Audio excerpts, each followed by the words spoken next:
making cookies for anyone and everyone, and having random dance parties. The most valuable thing Sonny has learned at Monett High School is that you do not have to like someone to love them. We should not let our perspectives or stereotypes dictate how we treat someone. Regardless of a person's opinions, actions, or past, everyone deserves to be treated with kindness, love, and respect. Upon graduating from Monett High School, Sonny plans to either continue her swim career or attend BYU, Hawaii, to obtain a degree in sports psychology. A quote Sonny lives by is from Dale G. Renlund. Let us fully mirror Jesus' love and love each other so openly and completely that no one feels abandoned, alone, or helpless. Sonny is escorted tonight by her grandparents, David and Peg Winfrey. Sophomore attendant, Miss Sonny Winfrey.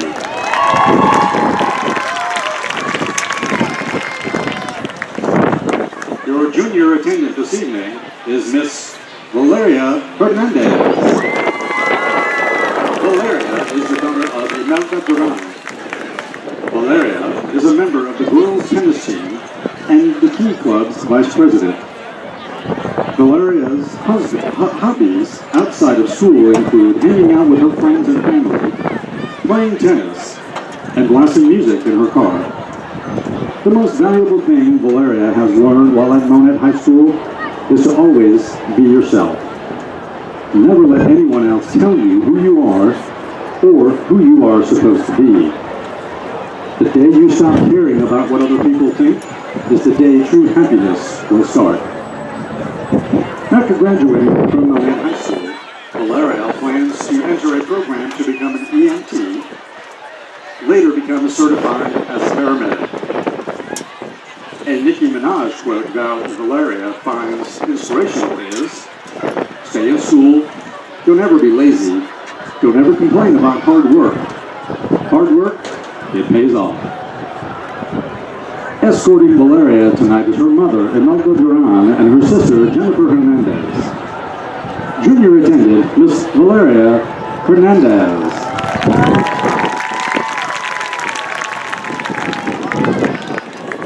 Now, your 2022 Homecoming King candidates. Your first senior King candidate is Juan Cruz. Juan is the son of Juan and Priscilla Cruz. Juan is the self-proclaimed best manager ever for the high school boys basketball team. Outside of school, Juan enjoys hanging out with his friends. The most valuable thing that Juan has learned during his time at Monett High School is that life is what you make it. So make life worth it. Upon graduating from Monett High School, Juan plans to go directly into the a quote that Juan lives by is full of sand by night. Juan is being escorted by his parents, Juan Cruz and Priscilla Cruz. Senior King candidate, Juan Cruz.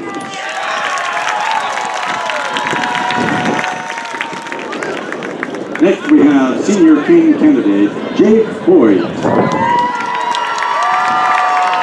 Jake is the son of Aaron and Richard Hoyt. Jake is a member of the football and golf teams.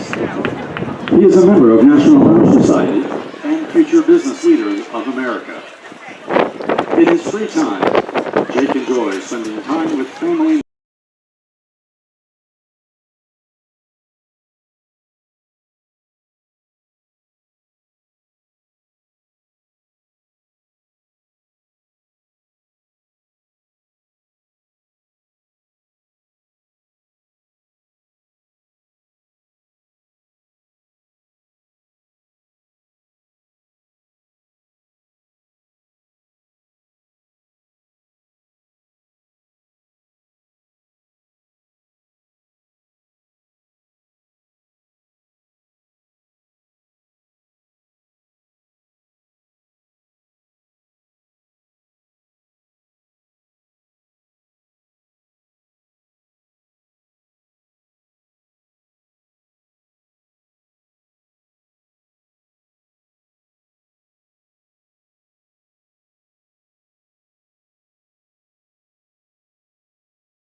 welcome your 2022 Senior Homecoming Queen candidates. Our first Senior Queen candidate is Miss Talon Sandrowski. Talon is the daughter of Cale and Jennifer Sandrowski. Talon is a member of the softball and swim teams. Also a member of National Honor Society and Future Business Leaders of America. Talon's hobbies outside of school include playing traveling softball for the Psychos and hanging out with her friends. One of the most valuable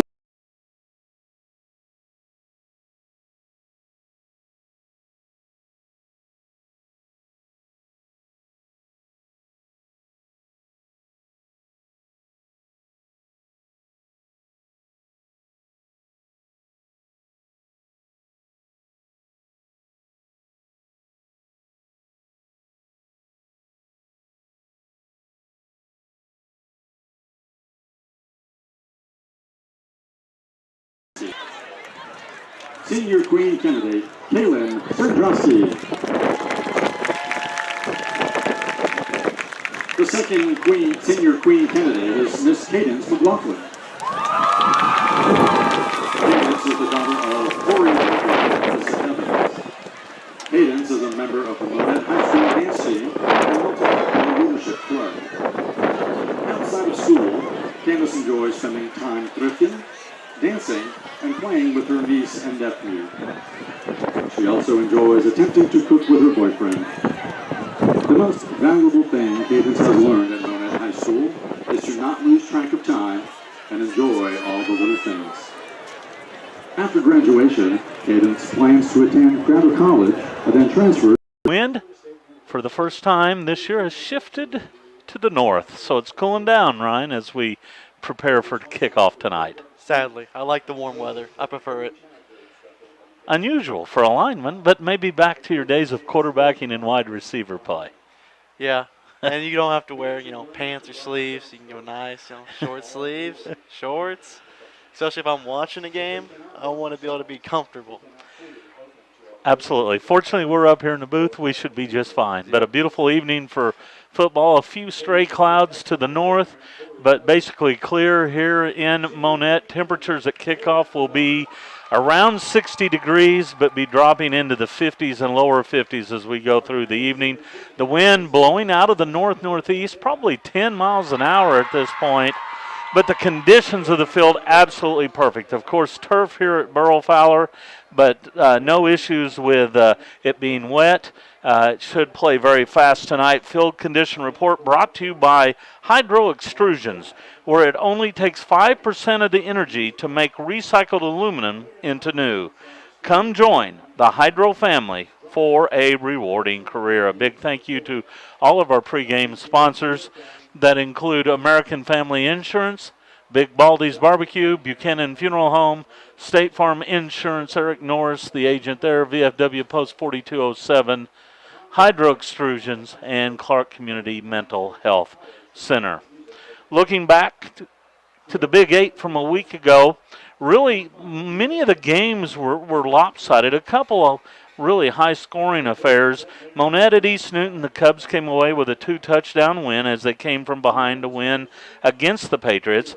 Cassville just had a horrendous night at Nevada, plagued by turnovers. I heard that they turned it over 6 or 8 times in the first half alone. The final on that one, 62-7 Nevada. Aurora and at Marshfield is all Blue Jays, 55-21. Seneca and Reed Spring played a very unusual game, but it's becoming more usual in this day and age. 63-49, Seneca pulls it out. I had heard, now I haven't verified, but I had heard there was a stretch where Reed Springs recovered 3 onside kicks in a row. That is outstanding kickoff coverage by the Wolves and horrendous coverage by the Indians. Yes. And now, like I said, I haven't verified, but I had heard that to be the case when Reed Spring was making a late second half rally there. Lamar all over McDonald County, 54-14. Mount Vernon, 42-7 over Springfield Catholic. And Rogersville won at Hollister, 35-13. Tonight, it should be noted that the Monett High School celebrating homecoming. And congratulations to the king and queen in their court tonight. And always a special evening for the student body when homecoming rolls around. Could be a great motivating factor for players, but can be a huge distraction. When you were playing football, was homecoming a motivating factor or was it a distraction? I think you have to make it a motivating factor, but if you don't block out some of it, it can become a distraction. And that's one thing my coach, Coach Yule, really harped on, is not allowing that to be a distraction. All the festivities during the day, you got the parade, all the people are coming back, you're going to have family at the game. Got to block up the noise. You still have a game you got to go play, and a game you would like to win. There's going to be a big crowd because of it being homecoming. You want to perform well in front of them. You got to keep that preparation the same, and you got to be able to focus, because if you come out flat, a team like McDonald County will hit you in the mouth. Absolutely. So, you know, big crowd, as you said, coming in for homecoming. And I always joke that it's a hot time in the old town tonight when homecoming rolls around.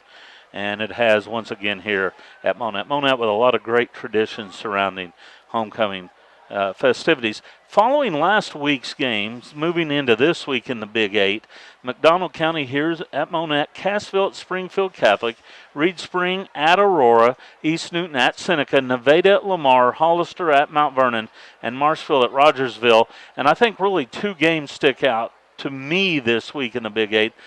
Marshfield at Rogersville is a big one, but that Nevada at Lamar, boy, that should be a good ball game. Absolutely, and if you look at it, you know, you have Lamar, a 2A school, versus Nevada, who's now a 4A, and that's a huge matchup. You would think, size of school, Nevada would own that, but the series shows Lamar has owned that since Nevada has joined, since they've been playing. Nevada's a very good ball team this year. Lamar's a very good ball team this year. It's going to be a very good game, I would imagine. You don't usually bet against Lamar, but I mean, we bet against the Indians, and they proved us wrong when they played Lamar. So. Well, both of those teams looking for a conference championship cannot lose another one. Both Lamar and Nevada 5-1, chasing Seneca 6-0.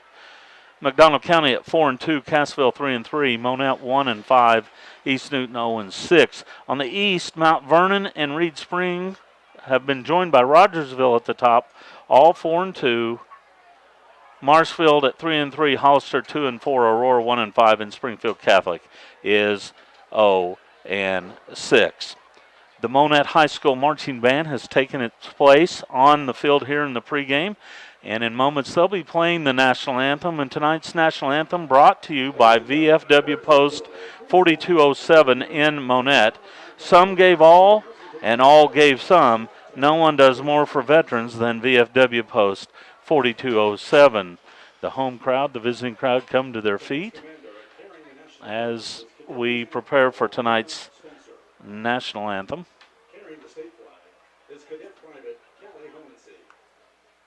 The Monett High School ROTC showing the colors here tonight as they enter from the south, as the crowd rises to their feet. And we're just moments away from tonight's playing of our national anthem.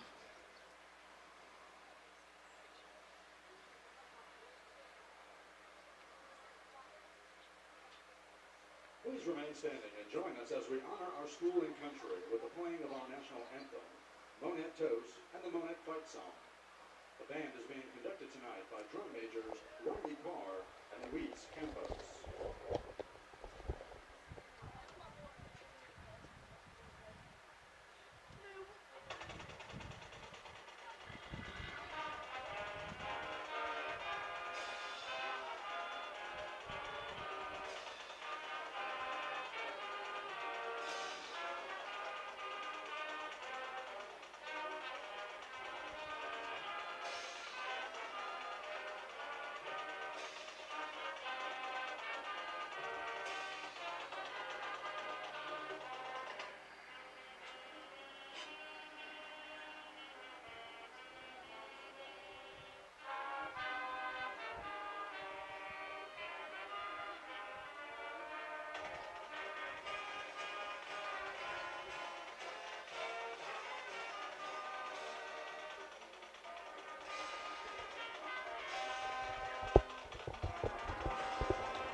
The national anthem brought to you by VFW Post 4207 in Monett.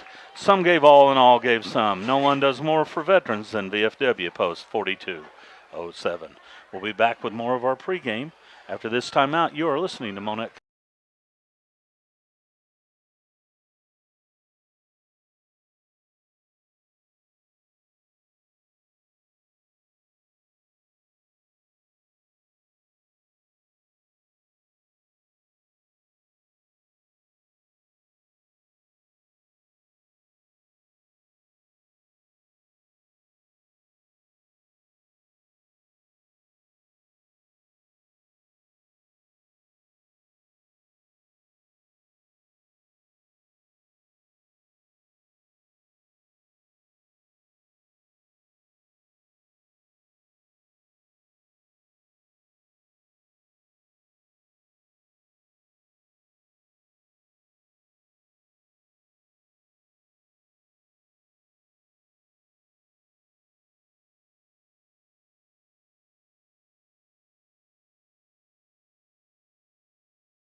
Game show. If you're on your way to the game, stop by Big Baldy's and fuel up on great barbecue or a loaded baked potato. Big Baldy's is just off Highway 60 in Monett. Tonight's starting lineups brought to you by Eric Norris State Farm Agency, commercial, auto, home, and life. They cover it all with no mayhem. Like a good neighbor, Eric Norris State Farm is there. Some of the names that we will call tonight for the Monett offense include the quarterback Davin Madrid, running backs Josh Harvey and Jake Hoyt, wingbacks Marcus Young and Connor Pointer are some of the big names that we will call tonight. You know, there's been some changes up front, and there's one starter in particular that I want you to speak to a little bit. He came into the lineup last week, and we want to bring up his name here tonight as well. Yeah, his name is Victor Reed, and he's a freshman, and he's going to be starting center for the Cubs tonight. He did last week as well. Starting center, Aiden Smith, who's a junior, out for the season, had a forearm injury. So in his replace will be Victor Reed for the remainder of the season.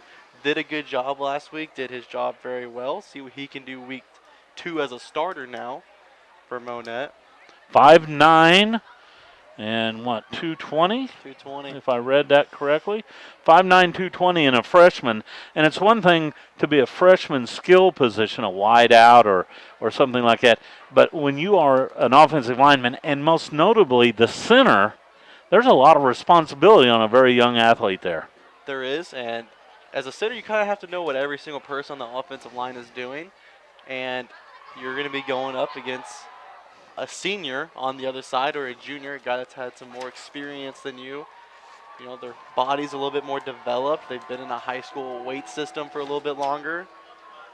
And you got to go in, you got to compete with that, and you got to hold your own. He did a very good job last week. He's going to have a big test tonight with the McDonald County defensive line. They've done pretty well all year, and they're pretty big as well.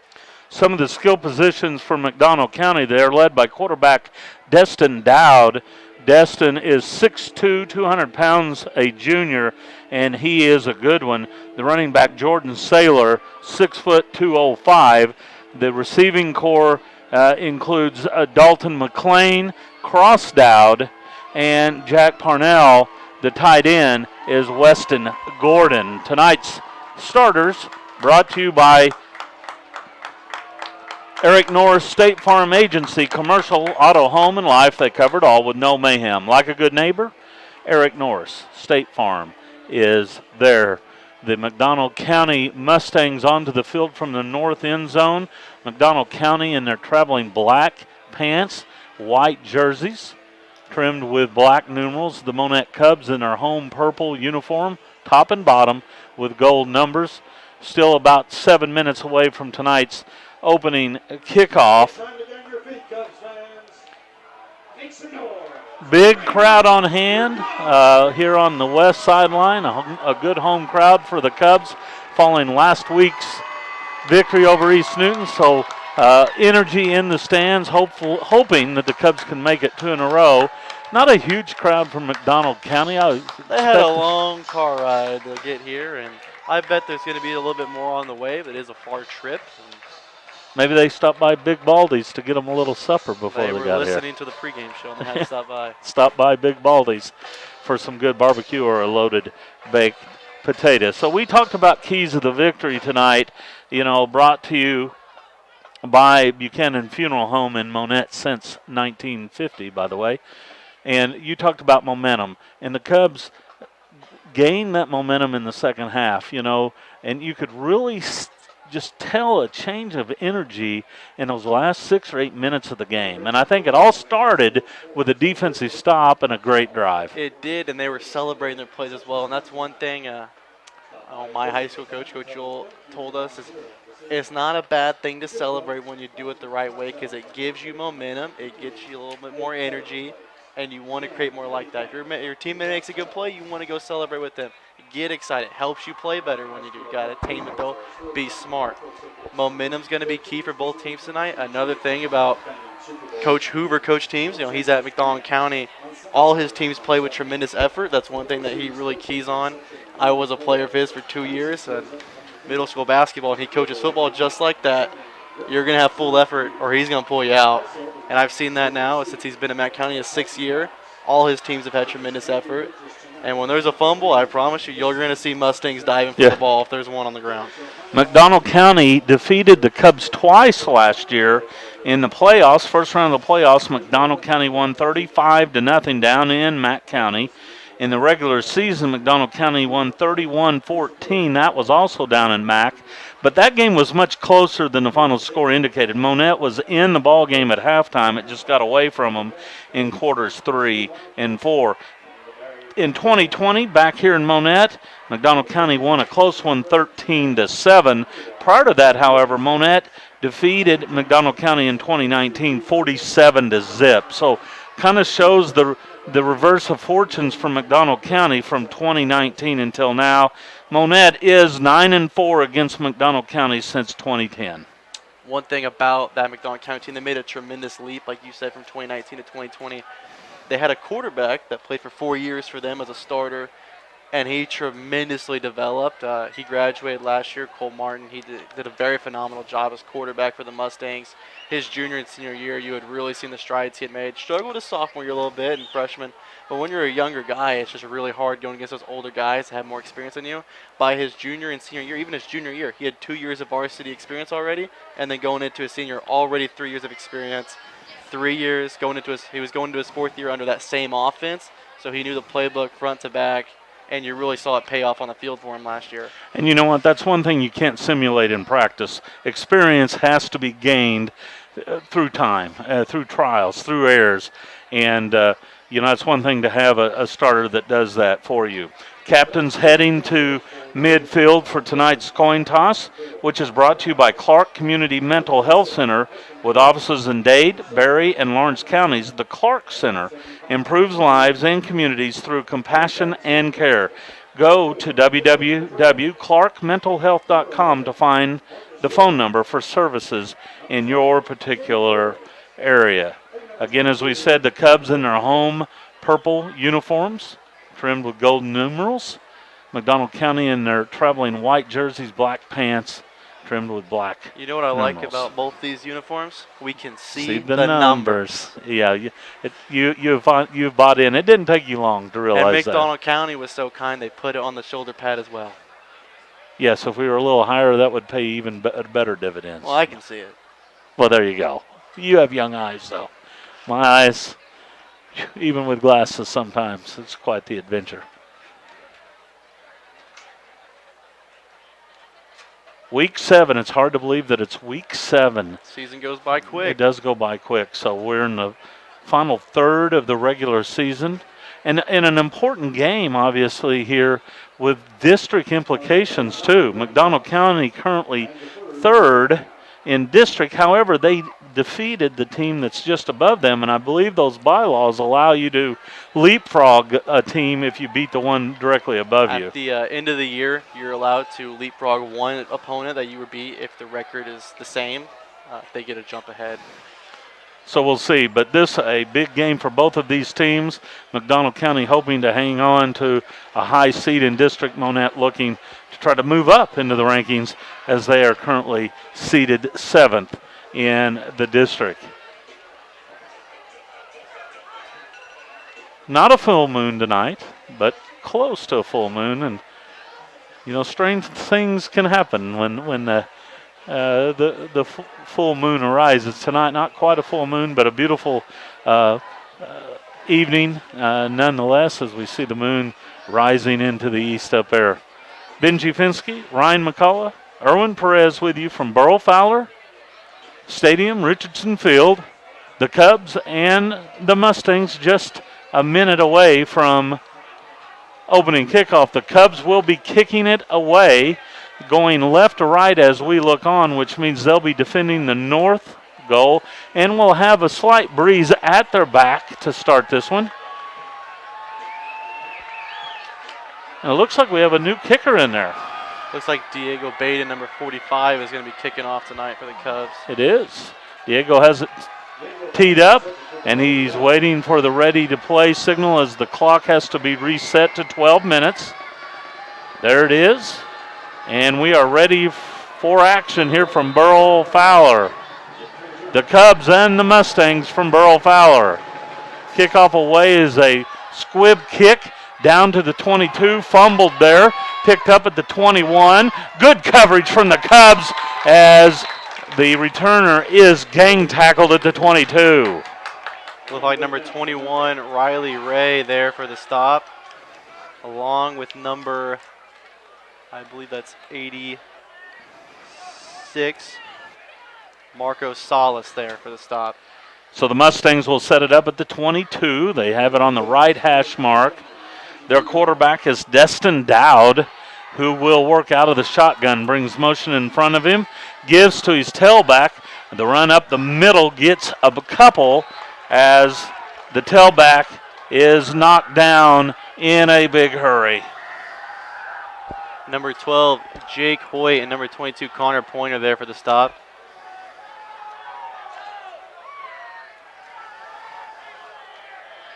Gain of a couple, 2nd down and 8. As I scour the... Dowd's a pretty tall quarterback. He's going to have no issues seeing over the offensive line. He's 6'2". Quarterback takes the snap. Actually, it's a direct snap to a tailback, I believe. No, it was the quarterback as he was knocked down after a short gain of just a couple. 75, Porter Reed there to swallow that one up. And Dowd there tried to do a little quarterback draw, and he's 200 pounds, so he's able to do those things as quarterback and take a little bit more hits than the normal, quarterback. So after a pair of 2-yard gains, it's 3rd and 6. Dowd, as you said, a big quarterback. He works out of the shotgun. High snap over his head. He gets it. Now rolls to the right, throws late down the field, and it is intercepted, but I believe it's out of bounds. But it will bring up 4th down. Number 7, Ian Hildebrand there with the ball. He caught it out of bounds. The interception not count. Pressure by number 11, Marcus Young, 62, Fernando Hinojosa, and 26, Ryan Withnell. I will say, though, Dowd did a nice job being able to corral that high snap because it could have been costly for the Mustangs there. Back and forth punt formation is Cross Dowd, 6-foot senior. Snap away, a low line drive kick that hits at midfield. Fair caught at the Cub 45, and then now a tackle. I don't know what that's all about, but the Cubs will have it at the 45. 29-yard punt for the Mustangs, no return. He did call for a fair catch. The ball hit at the 50, bounced once into his arms, and then he just stood there and then was tackled. I'm not sure why they were allowed to tackle him after a fair catch. I don't believe the ball hitting it makes where you can hit, because the fair catch still stands where you call it. It's dead when you touch it. That's right. Well, nevertheless, the Cubs have it 1st and 10 after a 3-and-out, and they have it in great field position. Here come the Cubs. Quarterback Madrid will call his own number on the option. He cuts it up across the 45, out near the 48-yard line. He'll pick up about 3. Looks like the tackle was made by number 4, Crossdod.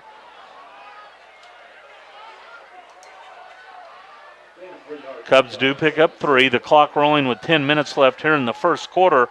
And just a reminder that the first quarter is brought to you by Friendly Tire tonight.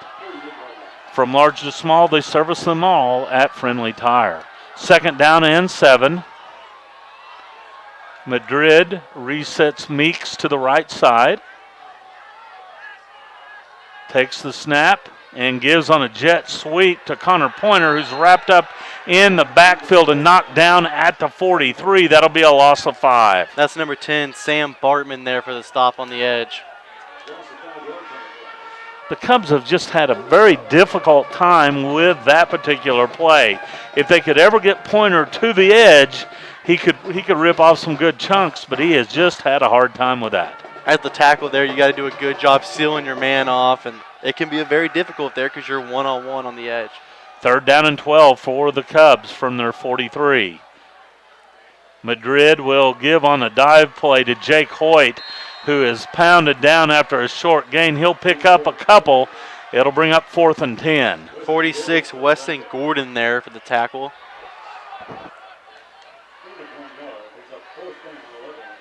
Fourth down and 10 for the Cubs from their own 45. Punt unit on. Hoyt standing at his 33. Lone return man for McDonald County standing at his 18. A gentle breeze at the back of Hoyt, who gets a good snap. The kick away is a low end-over-end kick that bounds to the near sideline and will go out of bounds near the 35. They're going to say right at the 35-yard line. So that punt covered 20 yards with no return. So he was unable to take advantage of the wind at his back. He had some pressure coming to him there from the McDonald County Mustangs. Almost blocked it. Ball resting at the left hash mark. McDonald County comes out with a receiver wide to the left. Here's a draw play to the tailback. Up the middle he goes for a short gain. That's number 62, Fernando Hinojosa, and number 6, Josh Harvey there for the stop for the Cubs. A gain of 1. I got to try to see. I believe that Sam Barton is the tailback. Barton with 2 carries thus far for 3 yards. McDonald County faces 2nd down and 9. Dowd out of the shotgun, takes a high snap, back to pass with time. Now rolls to the left, still with it, being chased, hit, and knocked out of bounds after a very short gain. Number 62, Fernando Hinojosa, and number 45, Diego Baden there for the stop. Hinojosa and Porter Reed did a nice job getting pressure, forcing him to roll out this way, and Diego Baden did a nice job getting him out of bounds into the ground. A gain of a couple. 3rd down and 7. Cubs trying to force another punt here. Destin Dowd will continue to work out of the shotgun. Takes the snap, rolls to the right with it. Looking, now fires and undershoots his intended receiver No flags on the play. It'll bring up 4th down and 7. 22, Connor Pointer there with the coverage for the Cubs. Another nice 3rd down stop for the Cubs defense. That had been something they struggled with this year, is getting off the field on 3rd down and then starting the game well. They've done both of those so far tonight. And you talked about the need for physicality. It appears right now that the Cubs are giving as good as they're getting here. And they're creating their own energy on the sideline as well. They're getting loud, and when they make plays, they're celebrating, giving themselves momentum. The punt away is a line drive that's fielded at the Cub 35, returned to the 40 and out near the 45-yard line. Number 20, Isaac Bim there for the stop, along with number 44, Moloso Sosef. We'll call that good. Yeah. 27-yard punt, a return of nearly 10 yards. So the Cubs again with great field position as they start at the 45-yard line. That's where they started their first drive. He had another one of those names, just like the Lamar game, where not too sure on the pronunciation. 1st and 10, Cubs. Here in the first quarter, Cubs with it for the 2nd time. Here's an option play. Madrid is hit at the line of scrimmage. He may pick up a yard as they'll spot him to the 46, 2nd down and 9. Number 10, Sam Barton, and number 56, Jace Hit there for the stop. What a last name for a football player, Hit. Yeah, perfect name.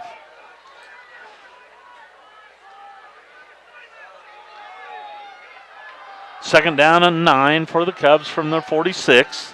Wide receiver split left and right. Wing backs on both sides. As Madrid drops back to pass with time, throws over everyone down the left side. The pass intended for Pointer. He kind of hooked up at the 40 and the ball went over his head to about the 25. Joshua Pachaco there for the stop.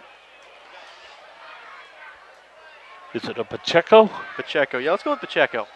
Yeah, that's a tough one, but I think the Kansas City Chiefs have a running back named Pacheco.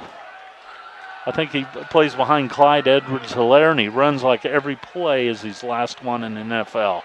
I wish they all did that. No doubt. 3rd down and 9. Movement up front, and flags come out from all directions here. It's going to be a procedure, a legal procedure, or a false start against the Cubs. Their first penalty of the night. One of the offensive linemen moved there. Trying to get set again. Yeah. The refs caught it. Yeah, you just can't hide fast enough after you've done that. Especially when everybody is standing still but you. So it'll be 3rd and 14 for the Cubs from their own 41-yard line. Madrid will have 2 receivers wide to the left here in this formation.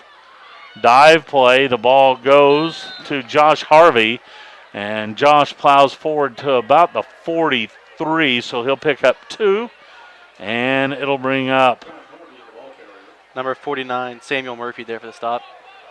Bring up 4th and 12 for the Cubs, so the punt unit on. Jake Hoyt to kick it away. The line of scrimmage is the 43. A little confusion on where to get lined up here from Monett. I think the Cubs are playing with 10 players out there. High kick this time that goes over the head of the return man. Checks up at about the 15-yard line, and that's where McDonald County will have it. 42-yard punt with no return. I really think the Cubs only had 10 players out there. I counted them after the punt. They did have 11. Okay. So someone must have not came out that was supposed to last time, and Young filled in, and then this time went out there again, and they were in their spot, so he didn't have to be out there. Nice punt that time from Hoyt, and he backs the Mustangs up to their 15-yard line. And what has been a defensive battle thus far. 5:58 left here in the first quarter, and this is the 3rd possession for McDonald County already. Dowd out of the shotgun will hand to Barton, and Barton has running room now and a 1st down out near the 30-yard line. Forced out of bounds by number 7, Ian Hildebrand, and number 12, Jake Hoyt. It's going to be a gain of 16. and a first down. The game's initial first down comes at 5:51 left here in the first quarter. Wide receiver split left and right. Dowd out of the shotgun, takes the snap, back to pass, fires near side, has his receiver. The catch is good, out near the 40-yard line.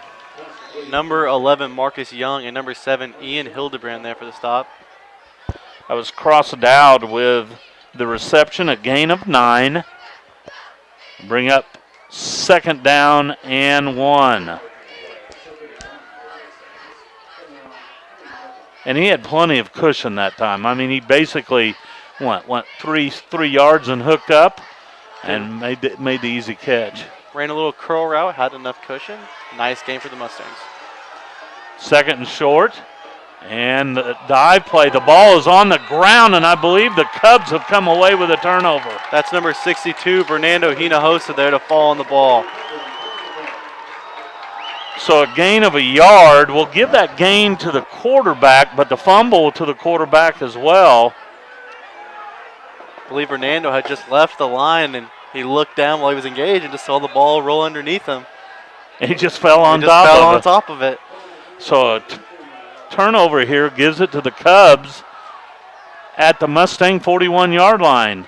Here's a pass to Hildebrand. He has the catch. He's to the 35, and down he goes there after a gain of 5, maybe 6 yards. That's 15, Dawson Dodd there to bring him down. Dodd did a nice job there at not letting Hildebrand get outside of him, because if he did, I don't think he has the speed to catch Hildebrand on the outside. No, and that was a good tackle out there after a gain of 5. And, I think I'd like to see the Cubs utilize something like that a little more often. Nice little quick pass, gets the defense to stay out there and not just crash down on you. Second down and 5 for the Cubs. Madrid will work under center. Takes the snap, option play, pitches to Pointer with running room to the 30, to the 25, to the 20, 15, and down to the 10-yard line. Number 14, Jack Parnell there to bring him down. Nice gain from Monett. Now they're in the red zone, and they'll need to do what they've been working on here, and that's finishing drives. A first down for the Cubs. And first down sponsored by Sonic Drive-In. Come in after the game for a burger, tots, and an ice cold cherry limeade. On first down, the Cubs with the ball up the middle. Number 49, Samuel Murphy there for the stop. Hoyt with the run. He picks up a yard. And you're right. It's about finishing a drive. They're down knocking on the door. Second and goal from the 8-yard line. Harvey is the tailback. Madrid under center. Takes the snap. And there is a stoppage in action here. Maybe a timeout. We'll see. Yes, timeout on the field, charged to McDonald County. Timeouts brought to you by Simrise Isanova. Simrise Isanova is now hiring. For more information about employment opportunities, go online to isanovatech.com and click on careers.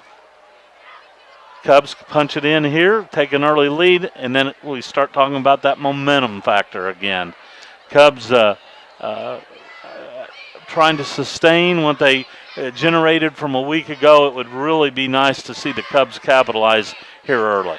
Absolutely, and last year you saw them struggle with finishing drives a lot. They struggled early in this year on that. They've gotten better as the year has gone on, and that's going to be a very important thing here to finish this drive, take the momentum, and take the lead. They've only scored first, and I believe one other game so far this year against Marshfield. Yeah, with a field goal. Had to rally a week ago for a victory at East Newton. With how much McDonald County throws the ball, I would be curious to see how long a game against them and Marshall will go. Yeah. Because we run the ball a lot, and that was our longest broadcast was against Marshall. There were also about 10,000 penalties that night. That was a tough game. Second and goal for the Cubs. Madrid gives on a dive up the middle. It goes. The running back plowing forward, I believe That was Harvey with a carry all the way down near the 2 or 3 yard line. He was brought down by a herd of Mustangs there. I wait for it every week. That's a good one. Not a thundering herd, just a herd. The militia has been my favorite so far. That was a good one. That was a good one. That was off the cuff, too. 3rd and goal from the 3. Davin Madrid takes the snap. He gives on a dive. Touchdown! Monett Cubs.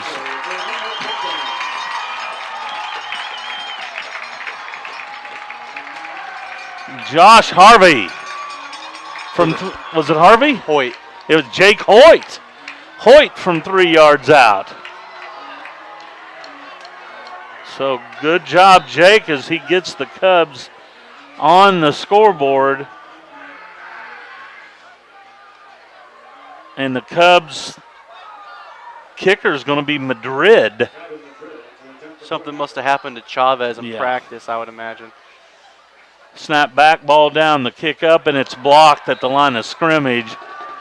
And the score remains 6-0 Monett with 2:57 left here in the first quarter. That touchdown brought to you by the law offices of Randall, Mastery and Randall, your hometown professional law office specializing in estate and real estate law. Count on them for professional results. Call 417-235-8688. The Extra Point, sponsored by Home Shield Pest Control, providing a safe defense from pests in your home or business. Home Shield Pest Control is your quality, affordable pest service provider. Call 417-772-4177. And tonight's kickoff sponsored by Farm Bureau agent Lance Matlock. He's for Missouri, and he's for the Monett Cubs and all the farmers and families out in Cubs Nation. Call 417-236-0422 to speak with Lance Matlock.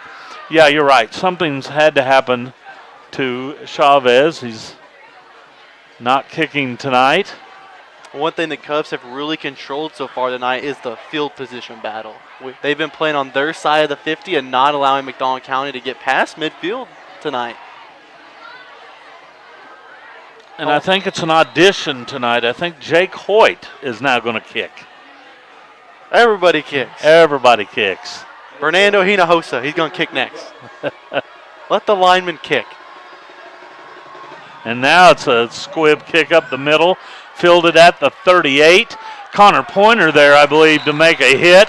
Little or no return, and the Mustangs will take over 1st and 10 near their own 38-yard line.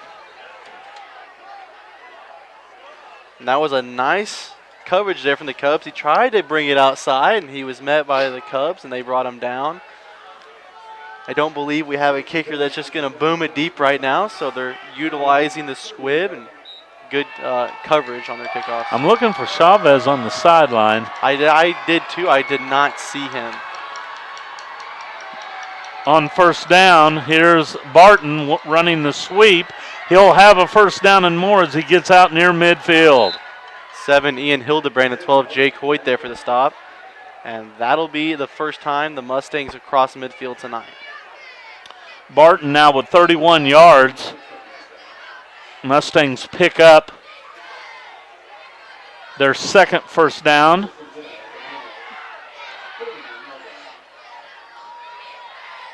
McDonald County will feature wide receivers left and right here. Destin Dowd will work out of the shotgun. Takes a high snap and gives to Barton, who's hit in the backfield. Down he goes. The initial hit was made by number 6, Josh Harvey, and it was cleaned up by number 26, Ryan Withnell. A loss of 3 on the play. That was a great job by the Cubs there to get through the offensive line and meet him in the backfield. I tell you what, McDonald County's having a hard time with their snaps back right now. A lot of them have been really high tonight. And even with him getting it, it really messes up the timing of the play. And he's 6'2", and the snap's been high. Good point. 2nd and 13 for McDonald County. Dowd gives to Barton running the sweep. He's hit and knocked down near the line of scrimmage. Good pursuit by the Monett Cubs. Number 45, Diego Baden, did a nice job there getting underneath the legs and wrapping him up to bring him down. No gain on the play.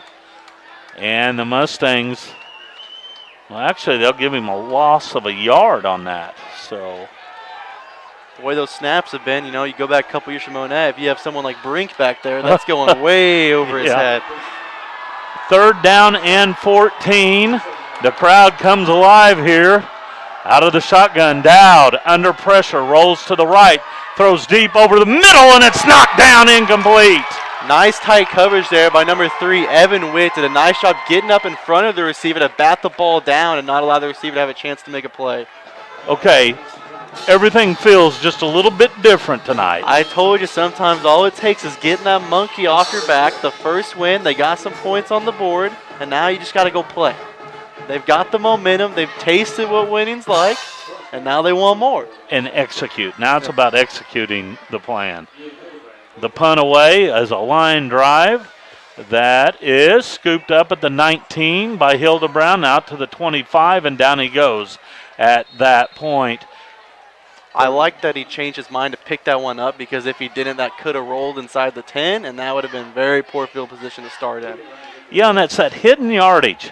You know, because you're right, that was going to roll down at least to the 15, maybe the 10, and instead the Cubs have it at the 27, so it was a good choice.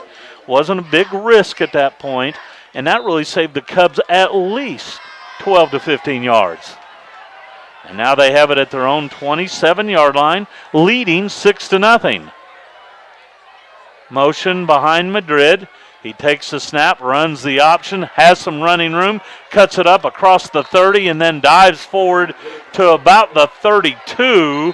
That'll be a gain of about 5, and there is a flag on the play. There was a Mustangs defender and a Cubs offensive lineman kind of get into it at the end there. If the play stands, it's a gain of 5. The flag is at the 28. I believe the flag would be on the Mustangs from what I was watching. Usually the second guy gets caught, though, so you never know. I don't know. It seemed like every time I was the first guy, I got caught. I just wasn't quick enough to get away with it. It's holding. Well, now we're going to have another discussion. It's holding against McDonald County. So what he must have done there is not let the offensive lineman, I guess he just grabbed on and tried to bring him to the ground, which usually defensive holding is very rare unless you have a defensive back holding on to a receiver on a pass play. Well, that's the first penalty, and that will give the Monett Cubs their second first down, which is sponsored by Monett Sonic Drive-In, home of the Cubs half-price happy hour every day from 2 to 4 p.m. Cubs now with it at the 42, so good field position for the Cubs with 30 seconds left here in the first quarter.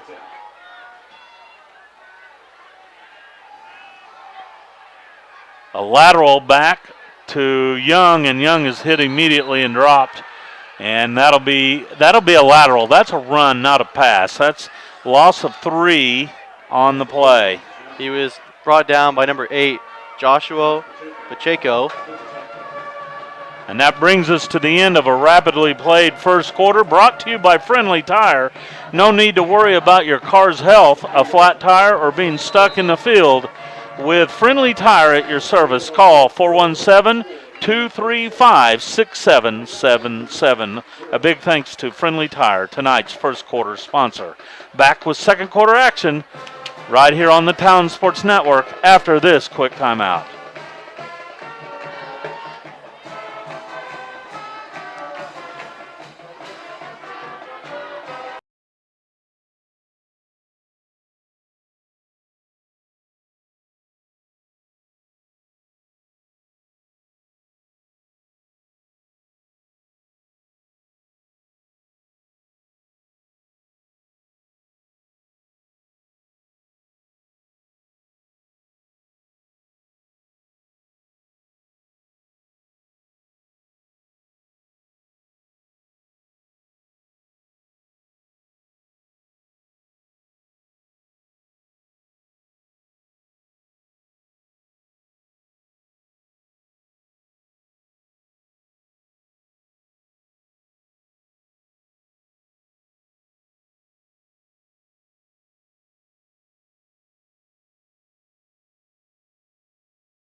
Back to action here in the second quarter. A handoff given to Jake Hoyt, who spins his way back to the original line of scrimmage for a gain of 3 yards.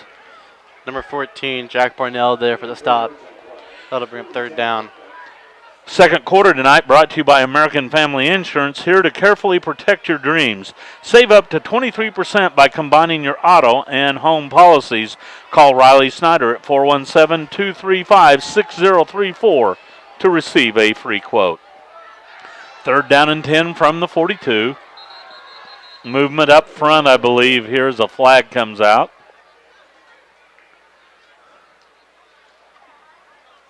It's going to be a false start or illegal procedure against the Monett Cubs. So that'll bring up third down and 15. And those pre-snap penalties can be very costly because now you're already 3rd and 10, and now it's even longer to get to the sticks. Yeah, the Cubs need to get to McDonald County's 48-yard line, and they have it at their own 37 at this point. But the Cubs converted a 3rd and long last week down at McDonald County. East Newton. Gosh, East Newton, you're right. Maybe that foreshadows one tonight. Let's only hope. 3rd and long for the Cubs. Here's an option play.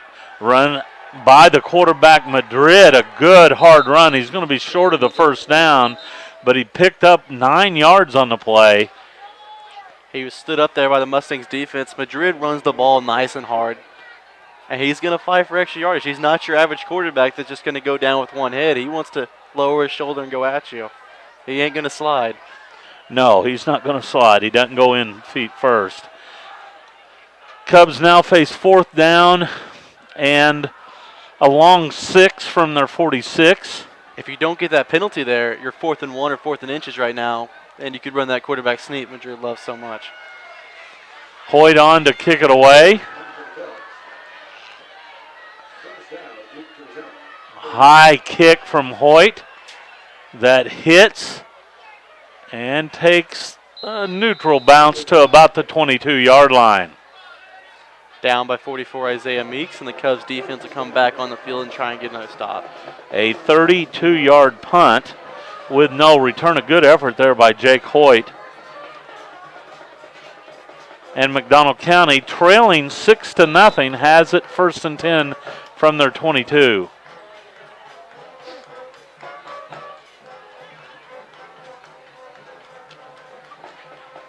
I tell you what, people listening in across the Big 8 countryside might be surprised by this score, but I don't think you and I are. No. Here's high snap to Dowd. He runs the option himself. A good piece of running there by the big quarterback as he's able to get to the 29 for a gain of about 7. That's 75, Porter Reed there for the stop. And no, I agree with you. We're not very surprised about it. Cubs, they had a lot of energy before the game. They got the win last week, and we saw what they can do when they do have momentum, and they're playing like they can. And they've came out tonight so far executing, playing with energy and passion, and they've done a good job so far, especially on defense. Their defense has come to play. 2nd down and a long 3. Again, the quarterback will call his own number. He's hit in the backfield. He struggles forward. He'll pick up maybe a yard on the play, and the Mustangs will face 3rd down. 62, Fernando Hina hosted there for the stop. And what's a good thing for Dowd is he's so tall when he falls forward, he gets a couple yards just doing that. Yeah, it's a 6'2 quarterback. You're right, he falls forward, he'll pick up a yard or 2. 3rd down, we're going to call it 3rd and 2. It's almost 3rd and 3. McDonald County comes out with the receiver split left and right. Now 2 backs in the backfield. And it'll be given to the tailback who will have the 1st down out near the 35. Number 12, Jake Hoyt there for the tackle.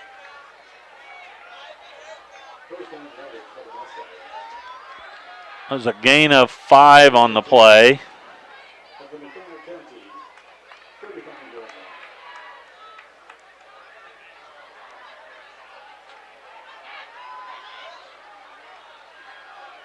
Dive play. I believe there's a new back in there that's got it for the first time. 45, Diego Baden, along with number 22, Connor Pointer there for the tackle. That's a gain of nearly 8 yards on the play. And again, given to the fullback right up the middle. Will you help me with a name here? 48 from McDonald County.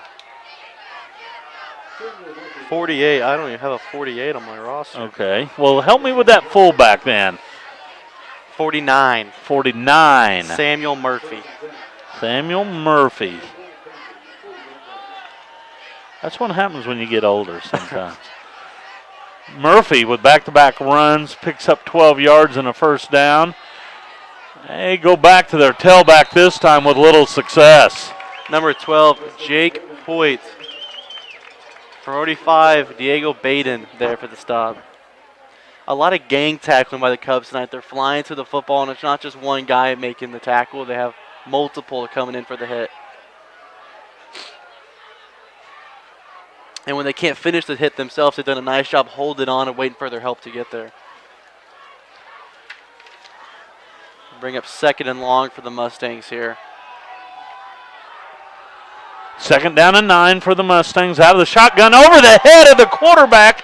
Dowd goes back to get it. He's under pressure. He loses the ball. It's scooped up, and the Cubs may come away with a score. Touchdown, Monett Cubs! Jake Hoyt with the scoop and score there to take it into the end zone for the Cubs. 20-yard touchdown return off the fumble. Josh Harvey did a nice job there after the quarterback fumbled to take the quarterback out the play and not allow him to recover it, leaving the ball wide open on the ground for the Cubs to recover. That was a 20-yard scoop and score for the Cubs. They now lead at 12-0 with 6:49 left in the second quarter. They'll keep the offensive unit on the field looking for the 2-point conversion. Madrid under center takes the snap and gives on a dive play. Up the middle it goes, and I believe the Cubs are going to come up short, and the conversion is no good, and now a late flag comes out. This one could go against Monett. So let me try to recap that play. High snap by the quarterback. He goes back, does a good job to scoop it, or to get it. Then scrambling, loses the ball and then picked up at the 20 and then returned the rest of the way by Jake Hoyt. I'm trying to remember who made him lose the ball there. I believe it was Young that he was kind of wrestling with there, trying to bring him down. It was him or Witz, and then the ball came out. Harvey hits the quarterback to take him out the play, and it leaves the ball wide open for his teammate to take in the end zone. Unselfish play there by Harvey, not trying to go for the ball, but knowing what he needs to do, get the other guy, the opponent, out the way and allow his teammate to be able to make a play. That touchdown, sponsored by the law offices of Randall Mastery and Randall, your hometown professional law office specializing in estate and real estate law. The 2-point conversion attempt sponsored by Home Shield Pest Control, providing a safe defense from pests in your home or business. The upcoming kickoff sponsored by Farm Bureau agent Lance Matlock. He's for Missouri, and he's for the Monett Cubs. Call 417-236-0422 to speak with Lance Matlock. 12-0 our score. And when I say the 20, it's the 20-ish, but I believe it was right around the 20-yard line when Hoyt scooped it up. And that penalty did go against the Cubs, so they're going to be kicking off deep in their own territory here at the 25. So it was an unsportsmanlike conduct against the Cubs, and on an evening that they do not have their kicker. Yeah, it's a costly penalty to have when you don't have someone like Chavez there to boom it deep to try and get yourself back to reasonable field position here. Hoyt's going to kick it off again. Right-handed, but left-footed. I guess he's still left-footed here on kickoffs. He is. Kick away, a nice kick That comes down to McDonald County's 30. The return to the 35-40, 45-50, and that's where McDonald County will take over. So all things considered, not too bad for the Cubs. 26, Ryan Withnell there for the tackle. And no, it could have been a lot worse field position there. Hoyt did a nice job getting a good kick. And if he kicks off from the 40, that's a pretty decent kick there. Yeah, and it would be at the 35 as opposed to the 50. But it's at midfield, and that's where McDonald County will have it. Down by 12 points here.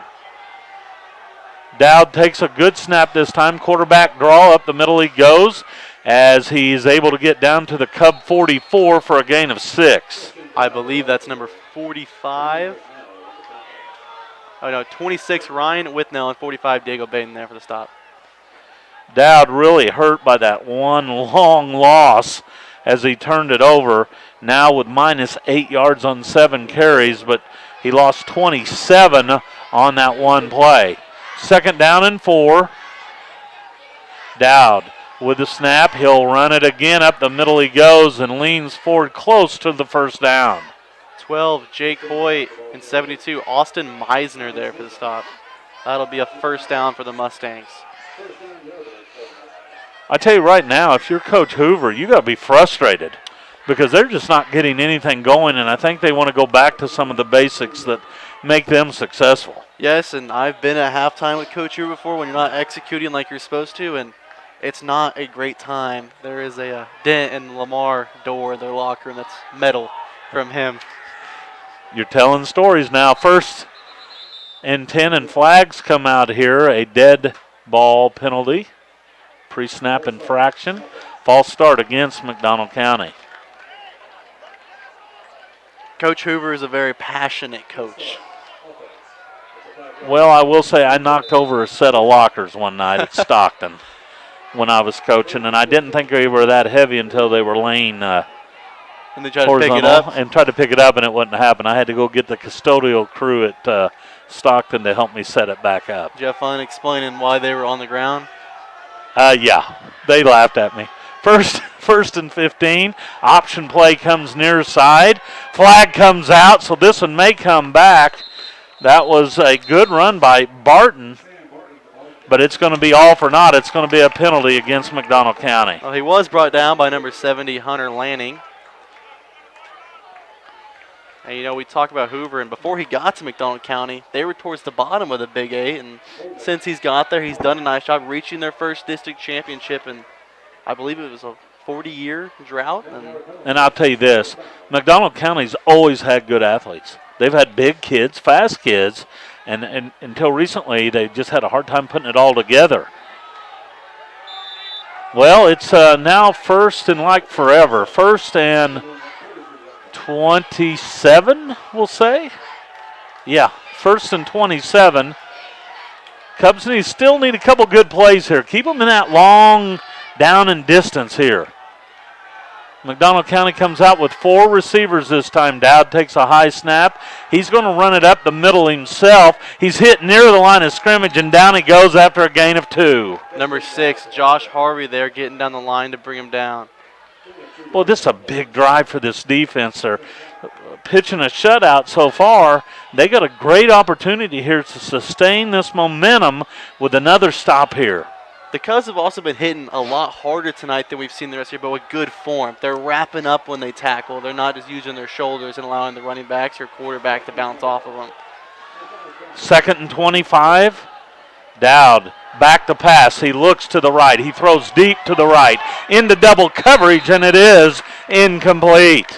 Number 22, Connor Pointer. Number 3, Evan Witt there with the coverage. Pointer did a nice job getting in front of the receiver to slow him down without drawing the pass interference. Well, I tell you what, the coaches of McDonald County are livid. They thought there was pass interference on the play, but there really was not. That was good coverage and really limited contact. He did a good job waiting until the ball was there before he was able to have any sort of contact with the receiver. Well, I don't know what Coach Hoover has in his bag of tricks here on 3rd and 25. I tell you, I've been watching Coach Lewis on the sideline. He's been very fired up this whole game. A lot of energy coming out of him tonight. High snap again. Dowd throws over the middle. His man was open, but he dropped it. Dropped it at the Cub 38. It would not have been a first down, but it would have been a nice pickup. Coverage by number 12, Jake Hoyt, and number 7, Ian Hildebrand. Would have been a big pickup. He just wasn't able to reel it in. That'll bring up 4th and very long for the Mustangs. I tell you, if he makes that catch, McDonald County goes for it on 4th down. Absolutely. Instead, Dowd, cross Dowd in to kick it away. Line of scrimmage, the 45.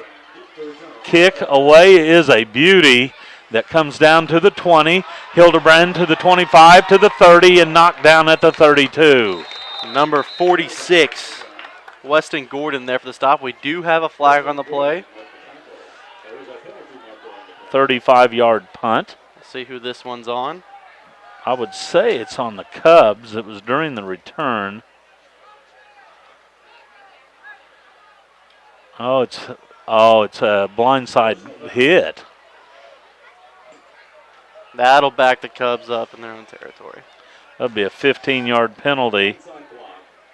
Blindside block on the return with 3:55 left. So it's not a matter now of just running out the clock. The Cubs need to pick up a first down or two here to get to halftime. And the Cubs will get the ball to start the second half as well. Mustangs. Good point. Got it. Cubs with all 3 of their timeouts. So if they're able to get a first down or two here, they could have an opportunity to move it down the field. Madrid working on a long count brings Hildebrand in motion. Now he sets up as a tight end. So a real bunch formation here for the Cubs. Madrid takes the snap. He gives on a dive play that goes nowhere. Hurt a Mustangs there to bring him down. Trying to see who gets up. That was Harvey. Harvey is knocked down after no gain. Yeah, they'll say no gain on the play. 3:30 left here in the first half as Jake Hoyt checks in for Josh Harvey. Hildebrand does not have a natural three-point stance there. No. He's a wide receiver posing as a tight end. And he'll line up wide to the left now. Madrid takes the snap. He'll keep it himself. Across the 20 he goes. Struggling forward out to about the 22. A gain of nearly 5 yards. Number 8, Joshua Pacheco, and number 14, Jack Parnell there for a nice tackle for the Mustangs. They did a nice job securing Madrid's legs there and getting him off the ground. When you're off the ground, there's nowhere you can go as a runner. Gain of, like I said, about 5 yards. 3rd down and 5 for the Cubs from their own 23. Clock rolling inside, 2:40 left here before halftime. Meeks resets to the left side.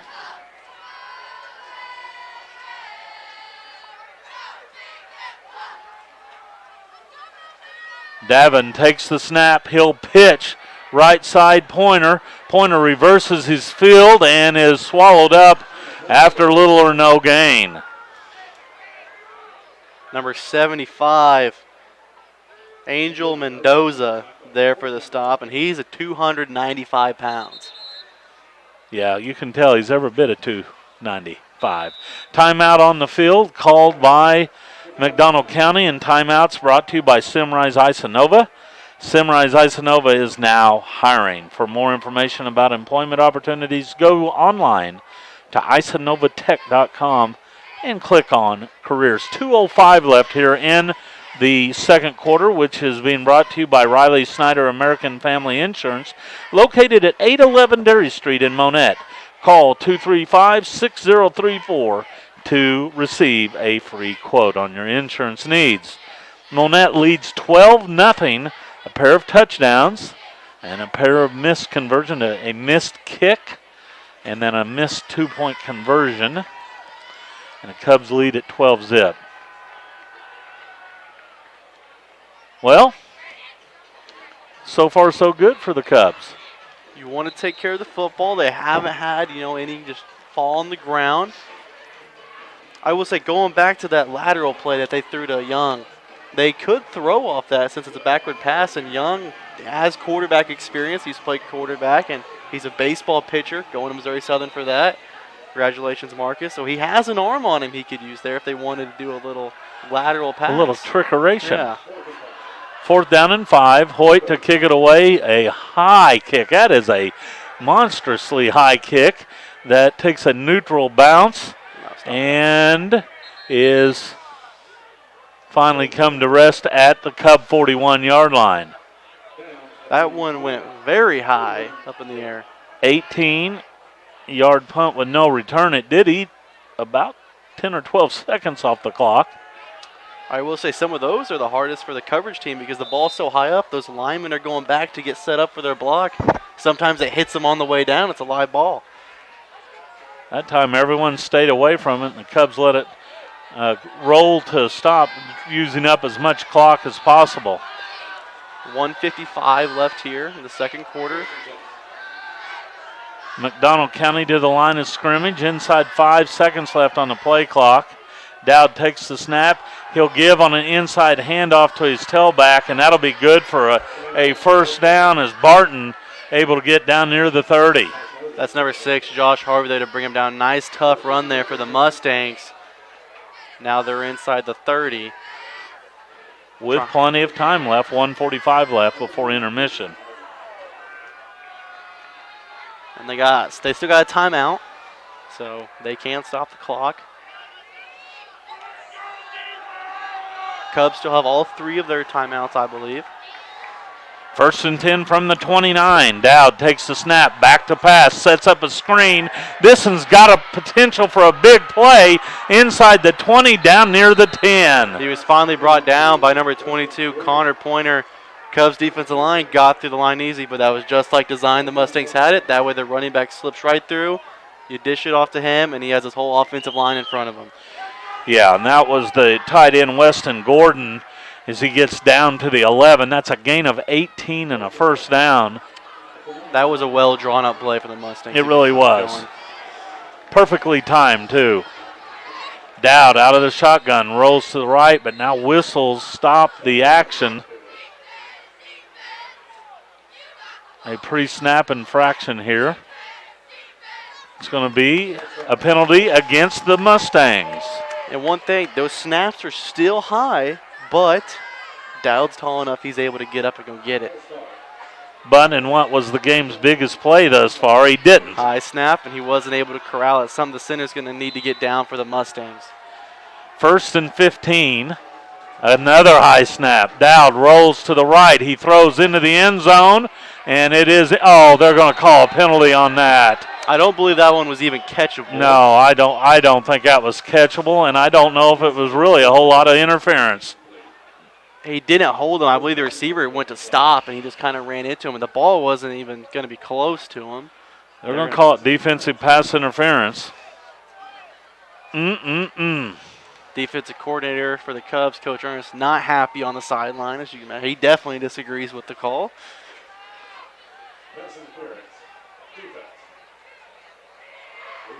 But, hey, nothing you can do about it after it's happened but move on and get to the next play. An 8-yard penalty, half the distance to the goal.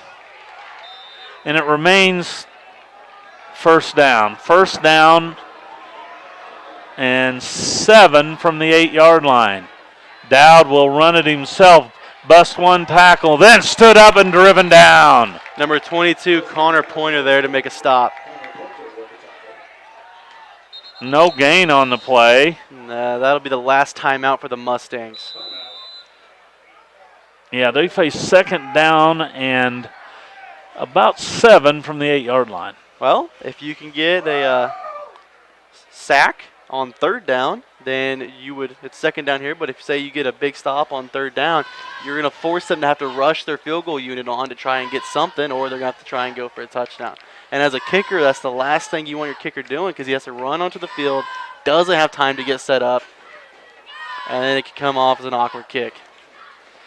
Yeah, no doubt. And so really a couple of huge plays in this game coming up here with 39 seconds left in the second quarter. Cubs lead 12-0. McDonald County knocking on the door, though. They have it at the 8-yard line. 2nd down and 7. They can get a first down. On the 1-yard line. Yeah, without getting a touchdown, but time is of the essence at this point.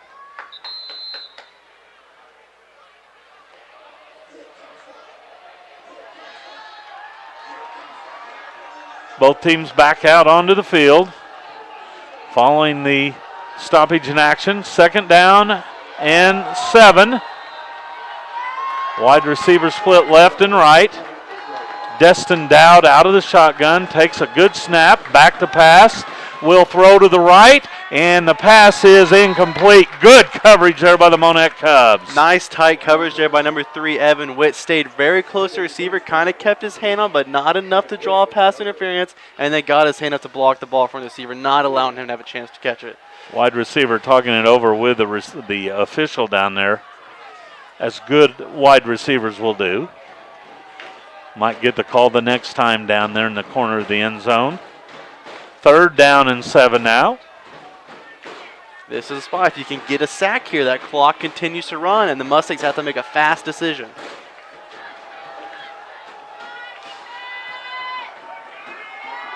Dowd takes the snap. He rolls to the left. He throws to the left. It is incomplete. Nearly intercepted in the back of the end zone. That was number 7, Ian Hildebrand there for the coverage. Almost intercepted it, went through his hands, and it was almost caught, and it also missed him. And so now it'll bring up 4th down for the Mustangs with a big decision coming up. Well, it's 4th and 7 from the 8. What do you do here if you're the coach? You go for the score. Unless you just have an unbelievable amount of faith in a kicker. Your favorite defensive player, Davin Madrid, enters the game. Yes. Play clock inside 7 seconds now. McDonald County will go for it. Dowd takes a snap, back to pass. He'll throw over the middle, and it is broken up. Incomplete. Beautiful coverage there by number 3, Evan Witt, diving in front over the receiver, getting his hand to block the pass. The receiver looked open, and at the last second, Witt dove in and put the ball down. Huge stop for the Cubs defense there as the Mustangs got deep into Monett territory. 4 plays from the 8-yard line. I can Go imagine nowhere. Coach Ernest is very pleased with that goal line performance down there. I would think so, and I would think the Cubs would take a knee here and get to halftime. Because the last thing they want here is a turnover, so I think they'll take a knee. I believe that's what Coach Lewis just signaled in. He tapped his knee at Madrid.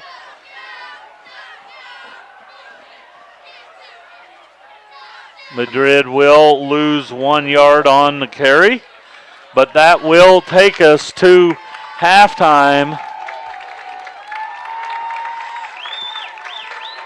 And the crowd here on the west bleachers, some coming to their feet here to applaud the Cubs as we hit halftime. Our score at intermission, the Monett Cubs 12, the McDonald County Mustangs nothing.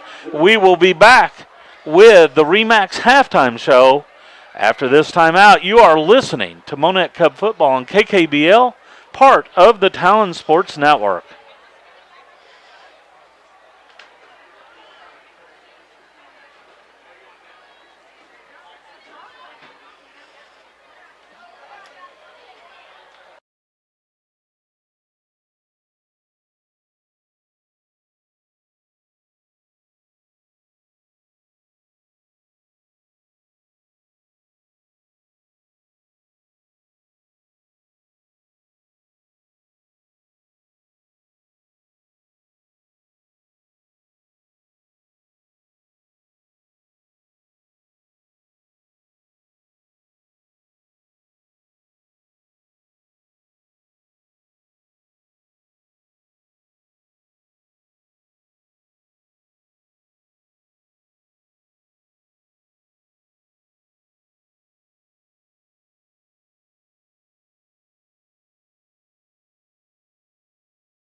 Properties in Monett has the talent, intelligence, and teamwork to provide you with the utmost care and respect in these very exciting times. We are at intermission.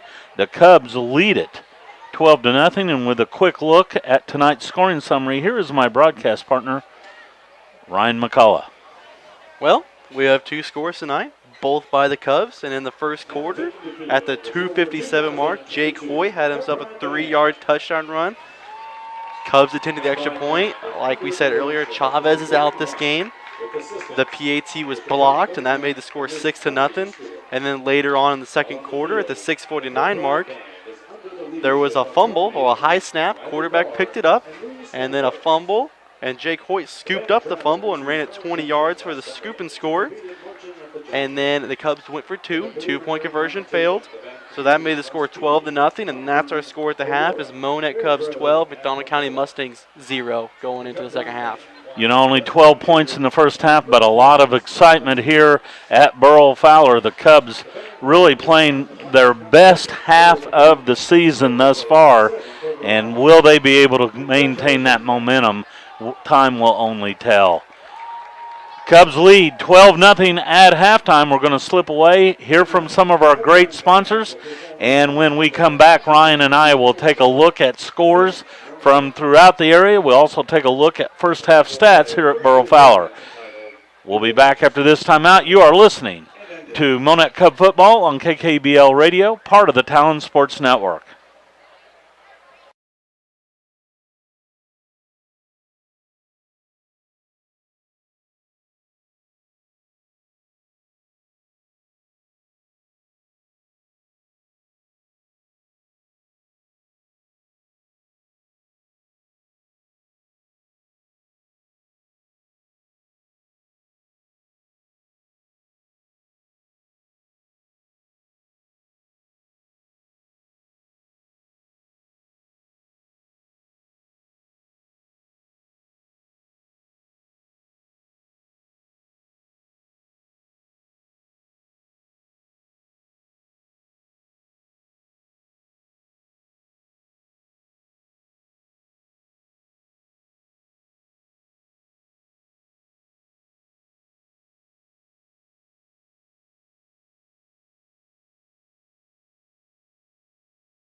Show.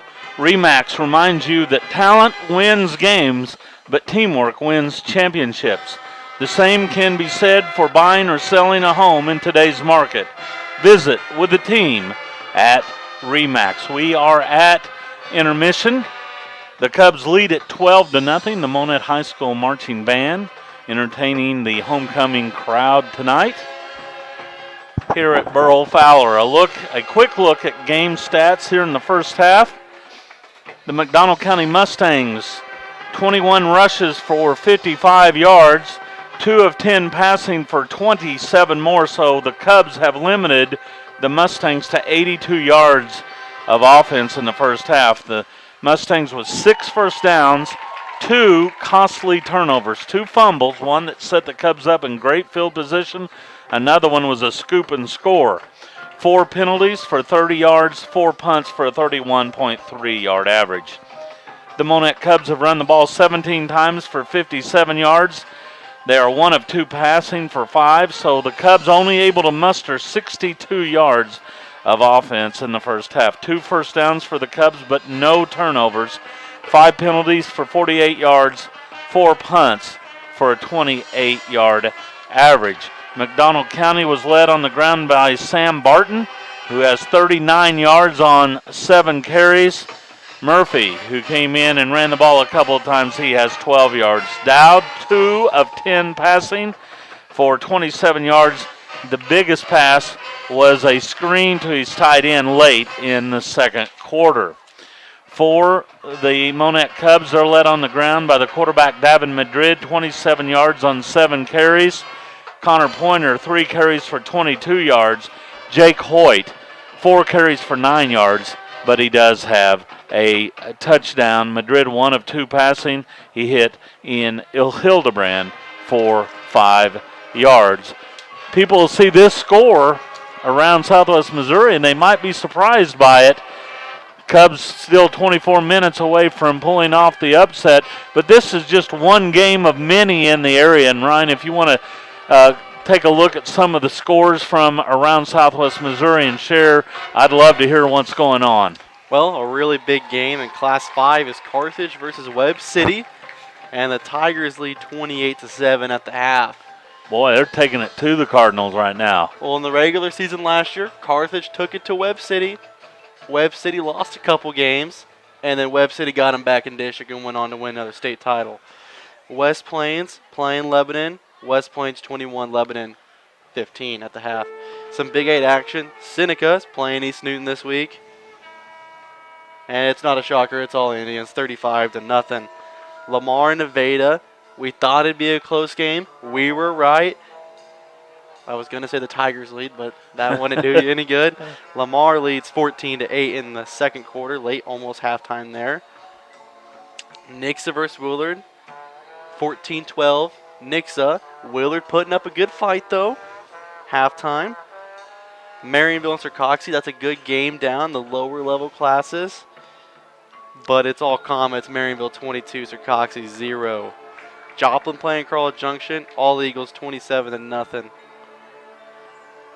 Big 8 action, Reed Springs playing Aurora, it's 30-0 Red Wolves at the half.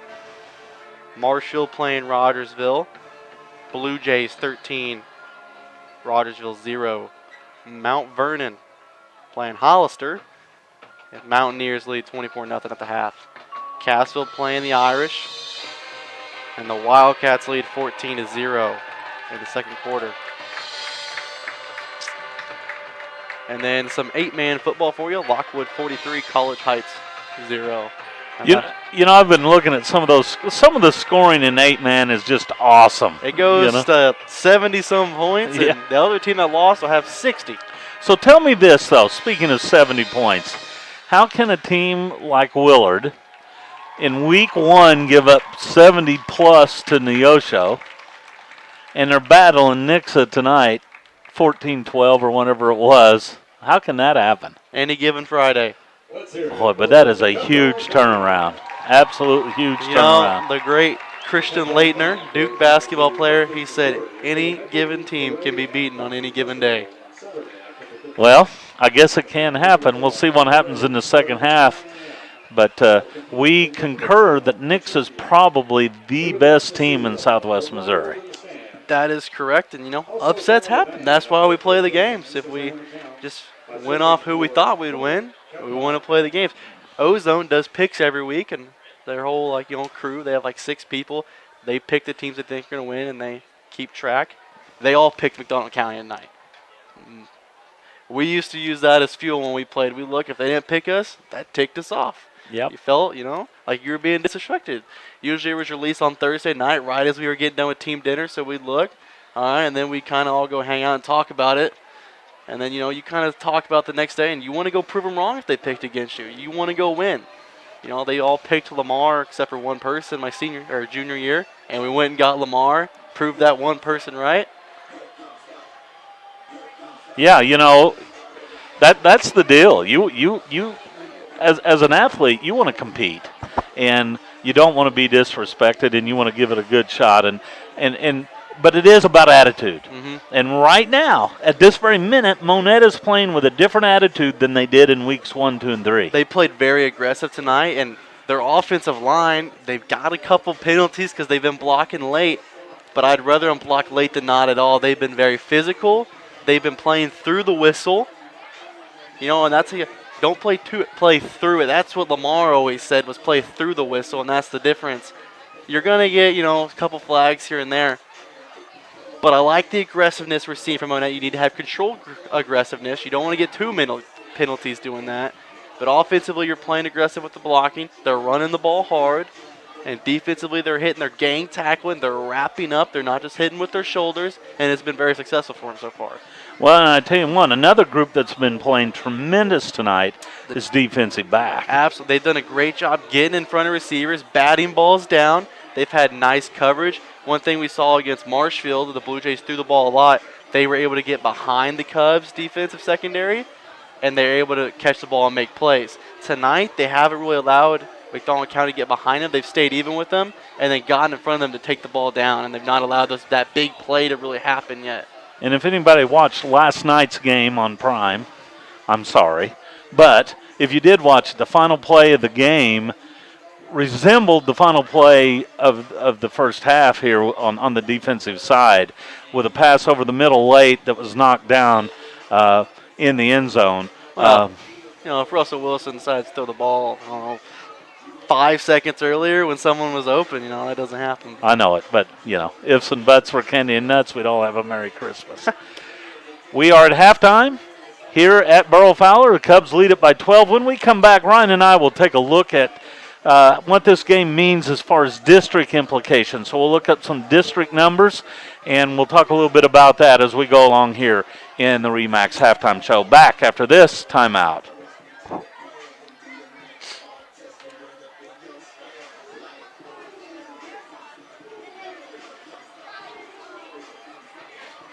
So pull up. Yeah, I got it. Yeah, pull up districts. There you go. Do you do that through the Ozone? Yeah, I do. That should Okay. be app. I'm going to find. We have a 7-team district. I've always thought that was weird. Yeah, that's what happens, though. If it ended today, we'd play Rogersville. But if we beat Mack County, we're going to jump. Yeah, but Mack County beat Rogersville, so Mack County would be second. If they have the same record at the end of the year. Aha.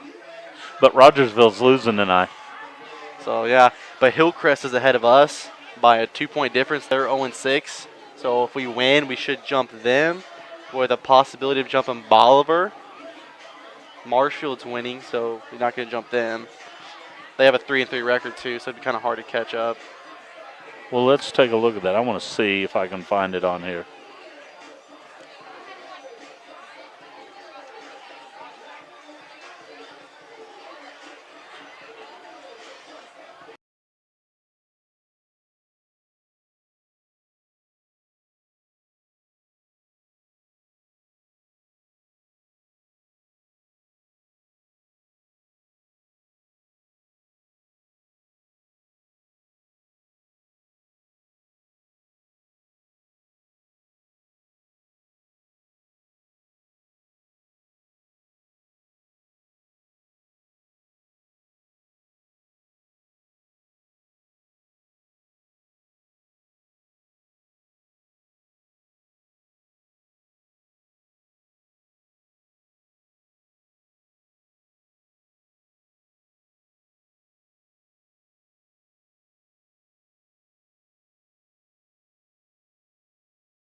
Welcome back to the RE/MAX halftime show. Come home to the best real estate team in the area, RE/MAX. At halftime, Monett leads 12-0. And a quick look at implications of this game in the district coming into tonight. West Plains is number 1 in this district right now, Class 4, District 6. Rogersville 2, McDonald County 3, Marshfield 4, Bolivar 5, Hillcrest 6th, and Monett 7th. So if the season ended right now, 7 would play 2, except number 3 beat number 2. So it would be Monett at McDonald County right now. However, McDonald County is losing here at halftime. That could really shake up the district. However, number 2, Rogersville, is losing to number 4, Marshfield. And Hillcrest, who's number 6, if we win tonight, they lose tonight, we'll jump them for the 6th spot. And so you'd probably play the 3. So you know what? We don't know. And we're not going to know until week 9. But if you look at it, they're really the only team that you could probably say is going to be the 1 seed, West Plains, because they're in a bigger class. They get more points per win and less points taken away per loss. So even if they have the same record, they'll probably be the 1 seed. And after that, it's a whole big mess for who's going to be seated where. Well, and a win here could go a long way for Monett to help them. West Plains right now, they have a point system, and it's a little bit like foreign algebra, but West Plains has 42.83 points. The next best, Rogersville's at 36.33, then McDonald County at 34, all the way down to Monett with 20. But a win here tonight would vault Monett at least beyond Hillcrest. And then McDonald County would drop to 4-3 on the season, and who knows what that would do. But it will be interesting to wake up tomorrow morning to see how this is shuffled if the games continue to play out as they are, with Rogersville trailing Marshfield, McDonald County trailing Monett here. West Plains actually leading their game right now against Lebanon. Lebanon's undefeated. If they beat Lebanon, and Lebanon's a bigger school, they'll get a lot of district points for that, and they'd probably secure them the 1 spot in the district unless they just really fell off the last couple weeks. And there's a strength of schedule factor in there too. So the fact that if you knock off a team that was 6-0, you would gain a lot of points for that strength of schedule, plus playing up a classification. One thing that always hurts about playing Lamar is they're really good, but you're a bigger school than them, so they don't factor in the good part. They factor in, okay, you lost to a Class 2 school, and you lose a whole bunch of points off of it. Well, you know who loves that? It's Lamar. Yeah.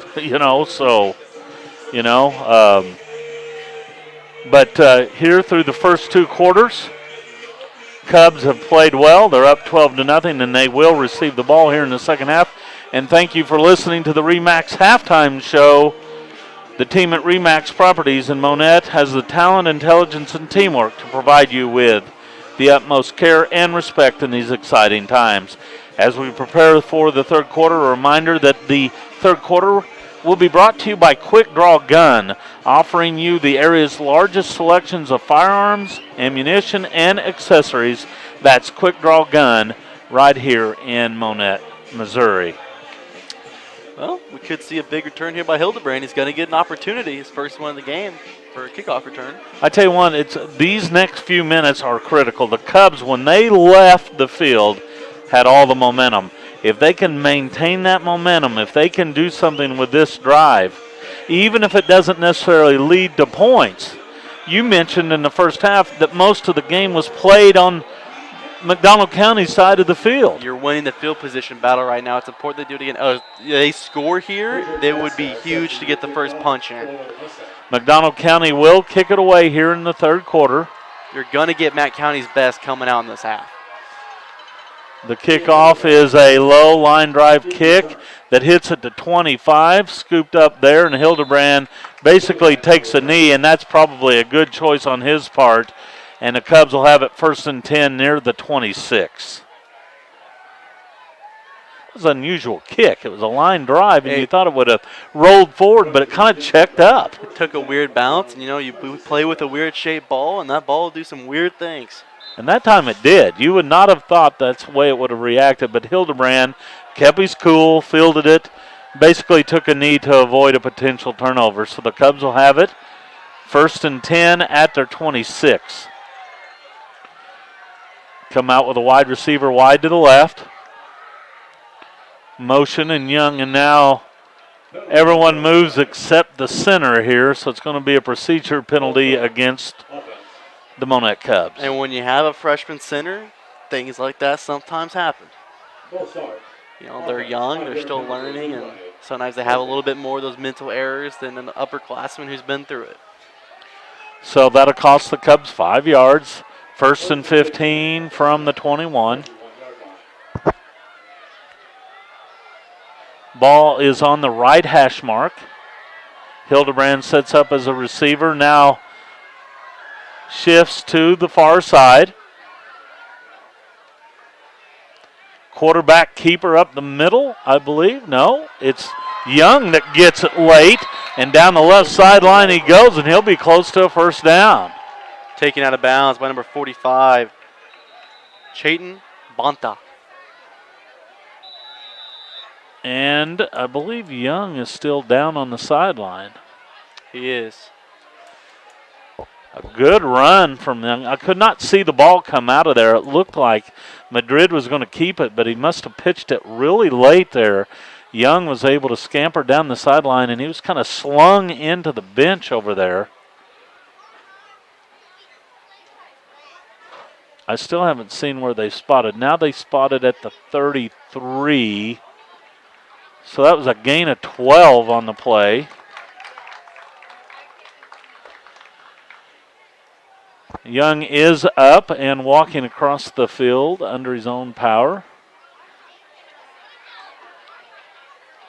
Looks like he has his hands up around his neck or shoulder pad.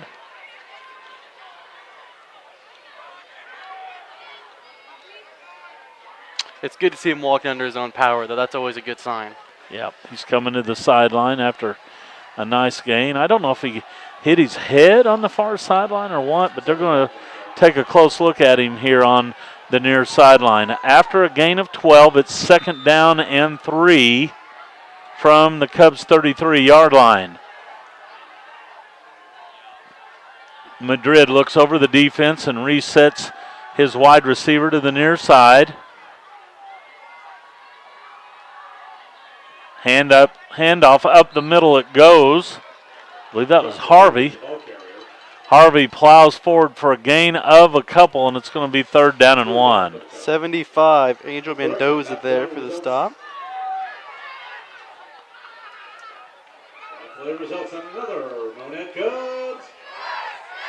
Oh, they gave him an extra yard on the play. That's great. So it's a 1st down, and that 1st down, as always, brought to you by Sonic Drive-In, America's drive-in for the last 60 years. 1st and 10 Cubs from the 36. As the clock rolls inside 11 minutes here in the 3rd quarter. Madrid with it. Breaks a tackle to the 40, to the 45, and out near another 1st down. Number 8, Joshua Pacheco there to bring him down. And like we said earlier, Madrid's not going to go down with just the first hit.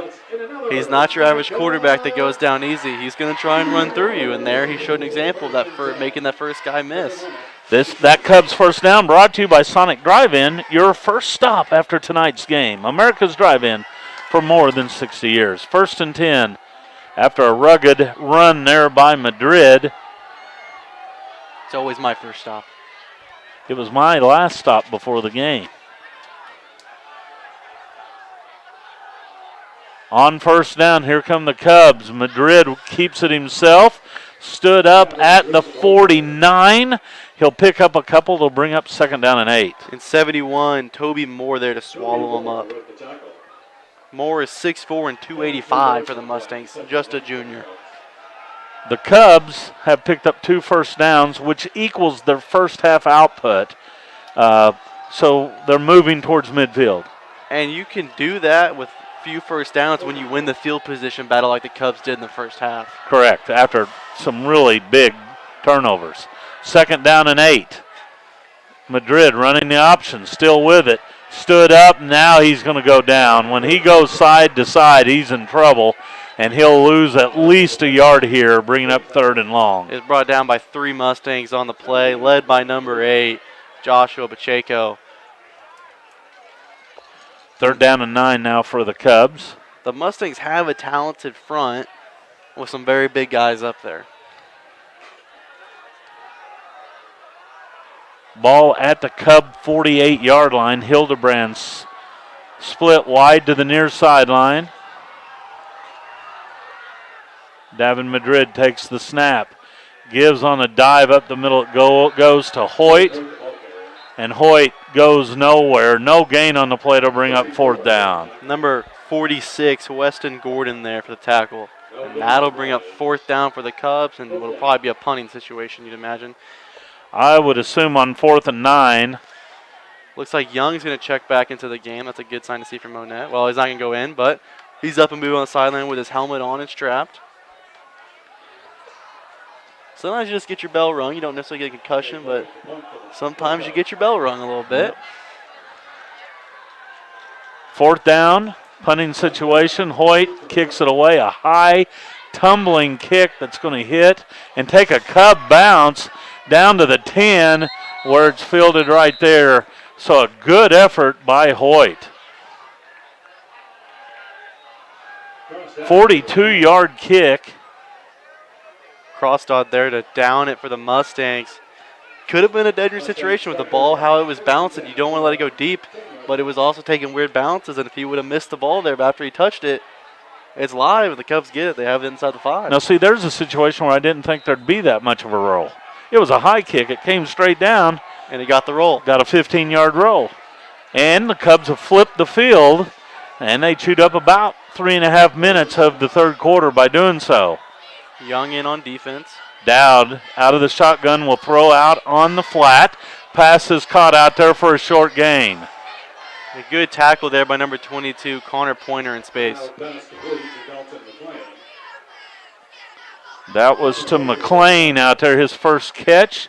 Looks like a gain of about 4 yards. So it'll be 2nd and 6 from the 14. And the clock continues to tick, tick, tick. And that's, I know it's only the 3rd quarter, but you know what? Every second counts in this game. 2nd and 6. As Destin Dowd sets up out of the shotgun, he'll run it himself, running right. He's to the 15 and then run out of bounds short of the 1st down after a gain of maybe 3 yards. He was wrestled out of bounds by number 6, Josh Harvey. Bring up 3rd and short. Where are they going to put him down here? They're going to put him down at the 18. So that was a gain of about 5 yards for the quarterback.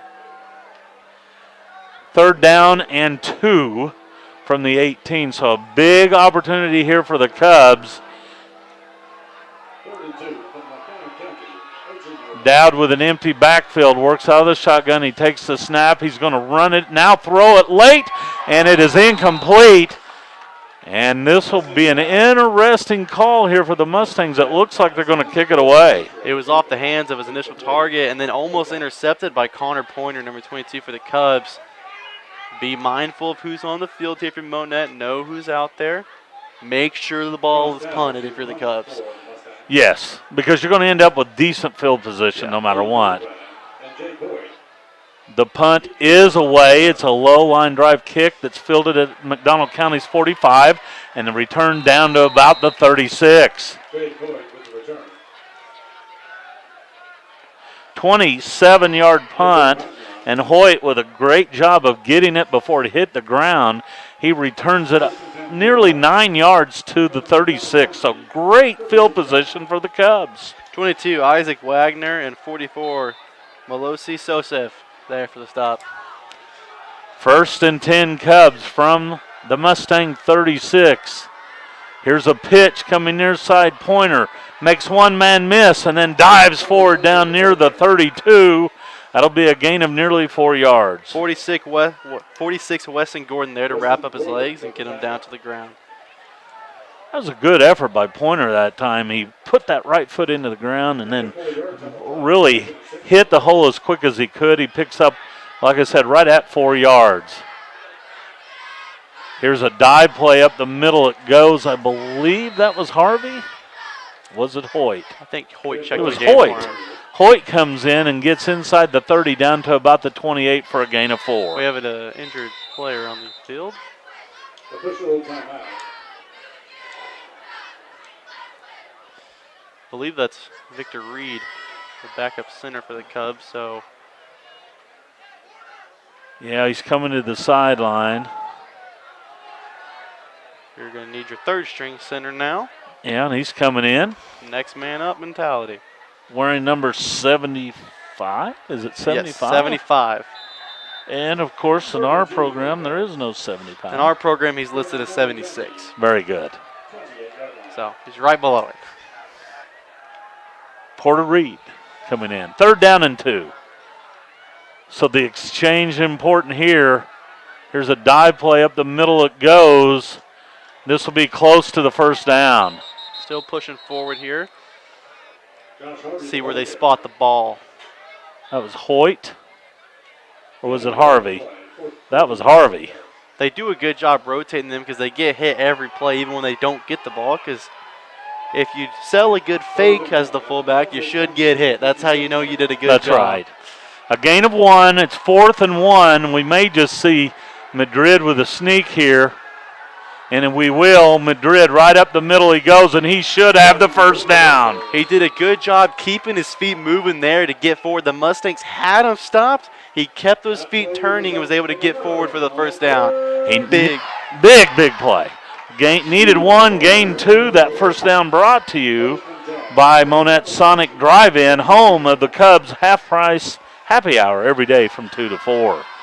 1st down at the 25-yard line. Madrid gives jet sweep to Young, running left to the 25, to the 20, 15, to the 10. Makes one man miss, and then finally out of bounds inside the 10. A nice open field tackle by number 14, Jack Parnell, but not before the Cubs were able to pick up a big play. Good to see Young back in the game for the Cubs after coming off shaken up. He comes in, makes a nice contribution there. Looks like he might take it to the house at first. Gain 17. A 1st down again brought to you by Sonic Drive-In. 1st and goal as the Cubs are in the red zone now, down to the 8-yard line. Madrid will give on the sweep to Pointer, angling to the near side to the 5 and tripped up there as it'll be 2nd and goal for the Cubs. He was tripped up by number 10, Sam Barton. Boy, how big would it be here for the Cubs to get a score? To punch it in first in the second half would be huge because it gets the momentum to swing back your way, and you'll have some players on the other side start to question. Madrid on 2nd down will give to Harvey, and Harvey loses the ball. I believe the Cubs have come up with it. They have. Definitely don't want to turn the ball over here. And Harvey's limping to the sideline, favoring that right thigh. He must have been really popped in there. He gained a yard. And it's 3rd and goal from the 4. Hoyt's going to check in the game now for Harvey. Normally you'd be thinking, okay, let's at least get 3 here. But the Cubs, without their kicker, it's touchdown. They've got 4 downs to score here. So it's 3rd down and goal from the 4. Madrid under center, takes the snap. And he'll keep it himself to the end zone. Touchdown, Monett Cubs. Davin Madrid there, making the first guy fall off of him and able to fight his way into the end zone for another Monett touchdown. That's a huge play for the Cubs to be able to strike first in this half. That touchdown brought to you by the law offices of Randall, Mastery and Randall, your hometown professional law office. Count on them for professional results. Call 417-235-8688. How far out was that one? 4 yards. 4-yard touchdown run, Davin Madrid. And again, a tough run between the tackles from the quarterback. The Cubs will go for 2. A bunch formation here for Monett. Madrid will sneak it towards the goal line, and he's very, very close here. but I believe he's come up about a half yard short. The 2-point conversion is no good. That conversion sponsored by Home Shield Pest Control, providing a safe defense from pests in your home or business. Call 417-772-4177. And the kickoff, sponsored by Farm Bureau agent Lance Metlock. He's for Missouri and he's for Monett. Call 236-0422 to speak to Lance Matlock. Well, after some nice tough running, the Cubs now have made it a 3-possession game. Biggest lead on the year for them. But what made that tough running possible was the great push by the offensive line. And you know what? We haven't talked enough about the offensive line. These last 6 quarters, they have really not just held their own, they have really won the battle in the trenches. There's only been a handful of times where you've seen opposing players be able to get into the backfield and cause them to happen. And when they have, the Cubs' backs have done a nice job being able to fight forward. Only a couple plays for a loss right now. 3:25 left here in the third quarter. And a reminder that the third quarter brought to you by Quick Draw Gun in Monett. They have a knowledgeable and experienced staff to help you with your selection and offer training for you to safely handle your firearms. 3:25 left. They've done a great job controlling the clock. And like we said earlier in the game, the keys to victory, when you get up on Matt County, it seems like during the year, the 2 games they lost, when they lost, the game kind of got out of reach on them. We're going to see how they handle being down here 3 scores. Jake Hoyt having a hard time keeping it on the tee. He's a punter, not a kicker. He ain't even going deep for this one. He just toe punched it. And down to the 17-yard line, the return to the 25, to the 30, to the 35, and that's where McDonald County will take over. 1st and 10 out near their 36-yard line. Wrestled down by number 21, Riley Ray. Well, every defensive set, we say big time here for the Cubs. They've really upheld their end of the bargain so far, but it sure would be nice to get another stop here. Another stop here really does a lot for Monett, and it really, the McDonald County players are going to want to start forcing things because they're going to want to get back in the game. Dowd back to pass, swings it to the near side, has his receiver. A nice gain to midfield and beyond, and that was Dalton McLean with the reception. Tackle made by number 11, Marcus Young, and number 7, Ian Hildebrand. One thing you can do late in games, you're up a couple of scores, you make the opposing team become one-dimensional and have to throw the ball, and you kind of game plan to that. But a lot of cushion there for McLean as he picks up 17. And they are into Cub territory. High snap back to Dowd. He's under pressure and now throws late over the middle. Ball caught down to the 35, to the 30, down to the right sideline, pushed out of bounds at about the 28. That was Cross Dowd.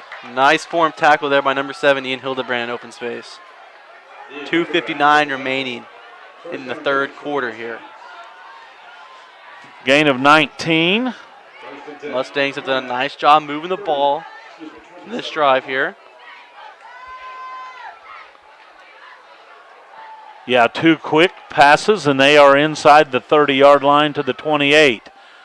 High snap to Dowd. He'll throw a slant, a high throw that is incomplete. Coverage made by number 12, Jake Hoyt. That was Parnell that was trying to make that reception. Just too high for the receiver. And if it was any higher, it probably would have been intercepted by the Cubs safety back there. Clock stopped with 2:41 left in the third quarter, and now a official's timeout.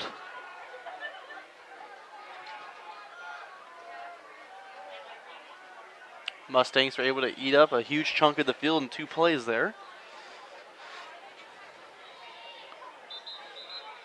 Yeah, a couple good catch. A lot of yards after catch. They like to call it what, yak? Yards after the catch? Yes. Or is that yards after contact? See, they have all these stats. But I think yak is receivers yards. go with yak, yards after catch. Yeah. Backs are yards after contact now. They have a stat for everything now. And I think they're developed by agents, so they can get their clients more money in the between seasons. It's a smart thing to do. 2nd and 10. Quarterback will run it himself to the right. He's hit at the 25. He leans forward to the 23 for a gain of about 5. Tackle made by number 3, Evan Witt. And still in the second half, those snaps have just been high. They've been a little lower, but they're still pretty high, a little bit above his head where he has to reach up and get it. Kind of has to leave the ground for a minute. Well, it's third and 5 here And from the 23. You're in 4-down territory here, obviously.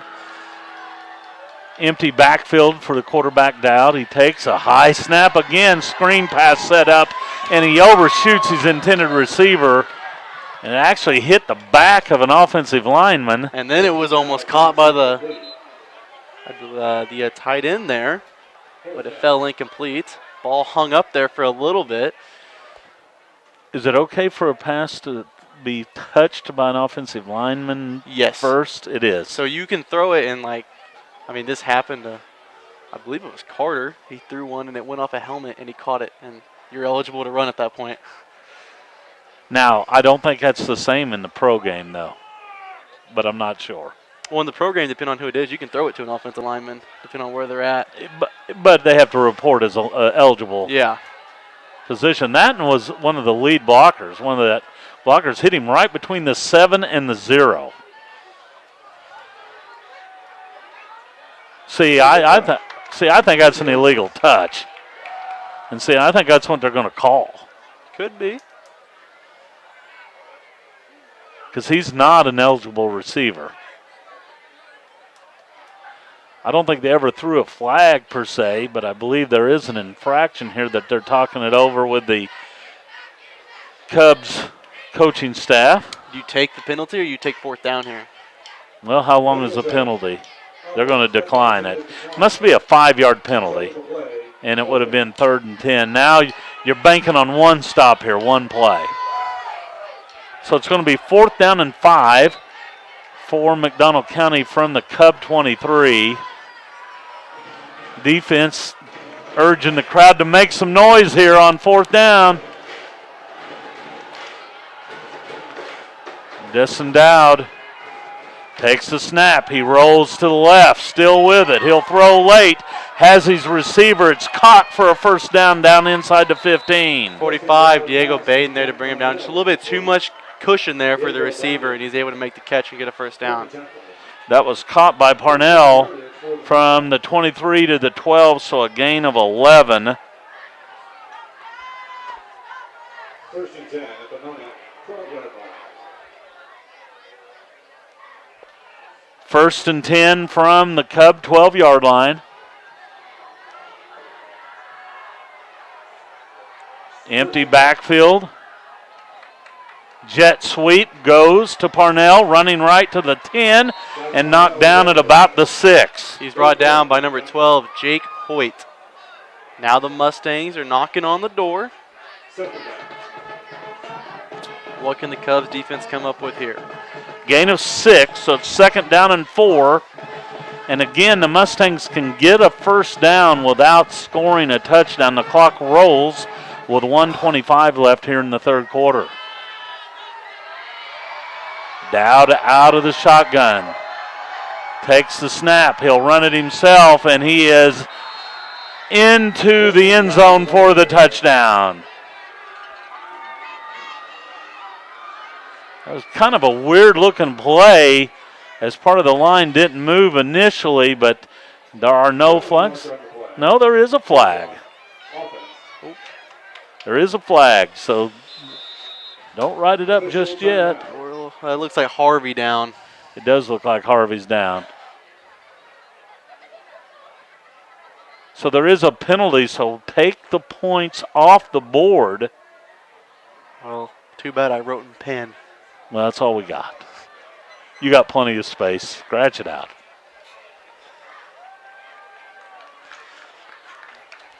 Well, they're moving it back to the 20, so I didn't see the initial call. It must have been a hold. Yeah, I believe they called hold. Nope, chop block. Okay. That would be a 15-yard penalty. That's why I went that far back.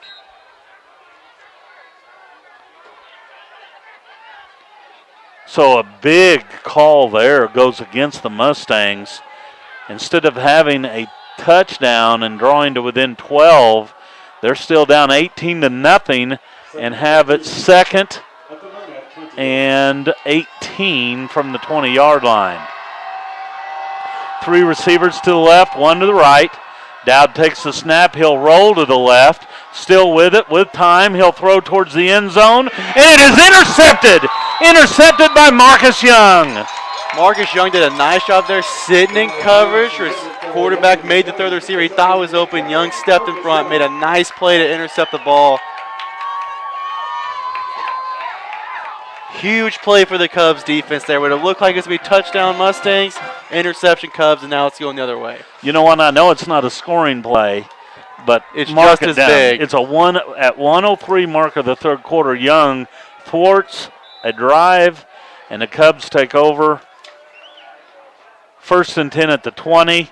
That's the 3rd turnover that the Cubs have forced tonight. Cubs come out with receivers split left and right. Madrid will throw to the left, and it is incomplete, out of the hands of Hildebrand. Interesting. I would think the Cubs would want to get to the 4th quarter here. Yeah, but when you have someone like Hildebrand, you can get an open space there on the edge. Also, it keeps the defense out of the middle when you do want to run there if you keep doing stuff like that. You got to understand, I watched the Kansas City Chiefs when Marty Schottenheimer was their coach. He always wanted to get to the 4th quarter.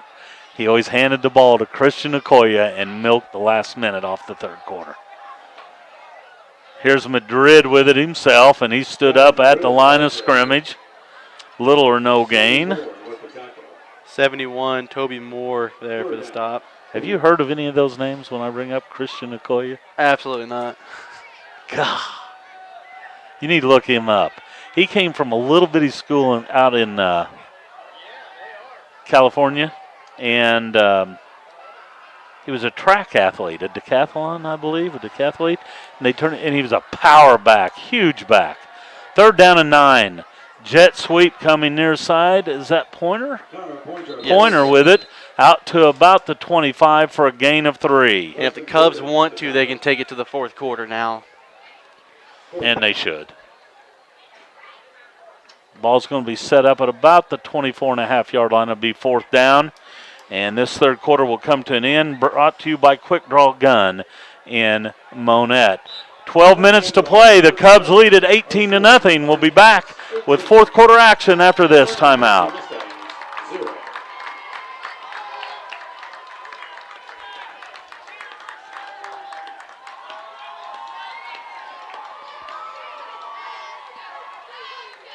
They're playing good.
Quarter night brought to you by Wintech with facilities in Monett and Cassville. Wintech is an employee-owned company specializing in the building materials industry. Jake Hoyt with a fine punt to start the 4th quarter. 40-yard kick with no return, and McDonald County starts 1st and 10 at their own 37-yard line.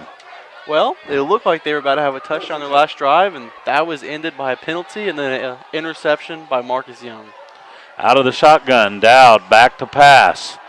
Under pressure, throws, has a man, he's tied in. Caught down to the Cub 40. He was brought down by number 11, Marcus Young. McDonald County starting to be able to throw the ball a little bit better this half, and they just haven't been able to find the end zone.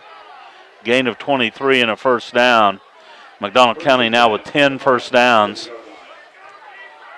That was well thrown. It was. And a tight end, Gordon, Weston Gordon went up and made a nice catch. 1st and 10. Again, back to pass. The quarterback throws deep down the middle, has a man, and he drops it at the 5-yard line. That was Joshua Pacheco there, the intended receiver. It just went off of his hands. He probably would have had a touchdown if he was able to reel that one in. I don't believe Hoyt was going to get there in time. Boy, that was perfectly thrown. It was right on him and went through his hands at the 5, and the Cubs dodge a bullet there. They got to keep those receivers in front of them here in the 4th quarter. And that's really the first time we've seen him be able to get behind him in this game. Dowd will throw over the middle, incomplete. It was tipped by number 12, Jake Hoyt. Dowd now unofficially 7 of 21 passing tonight. He's used 4 different receivers. 3rd down and 10 from the 40. So a couple big plays here for the Cubs defense. McDonald County with 4 wide receivers, 2 to each side. Dowd takes the snap, back to pass. He has time. Winds up, fires deep, right side, and it is knocked away at the last second. Beautiful coverage again by number 3, Evan Witt, staying in front of the receiver, not allowing him to make a play on that ball and getting his hands on it. Thus far, Witt playing probably his finest game of the season. He's done a nice job not allowing his guy to get too far behind him. He's stayed with him, and he's stayed in front of him when the ball's coming. Well, 4th down and 10 here, so an opportunity for the Cubs to get off the field with the defense and set their offense up with good field position. McDonald County keeps the offense on the field. They'll have 2 receivers now, 3 receivers to the near side, 1 to the left. Dowd takes a high snap, back to pass. He looks right. He's going to throw deep down the middle, and he's going to overshoot his receiver, and it is incomplete. It was intended for Parnell, and the Cubs on downs will take over. Again, tight coverage by number 3, Evan Witt, staying right on the hip of the receiver and not allowing him to get anywhere. I tell you what, these guys on these west sidelines, I know it's cold tonight, but they should be up screaming their lungs out for this defense. They are doing a great job. The sideline has a lot more energy tonight than it had in the beginning of the season. They're celebrating their plays. They're feeling themselves. Coach Lewis has been very excited down there. I've seen him getting on everybody, getting everyone riled up. 1st and 10 Cubs from their own 40. Madrid will pass it near side, and I think he short-hopped Hildebrand there, who scooped it up, but it was incomplete.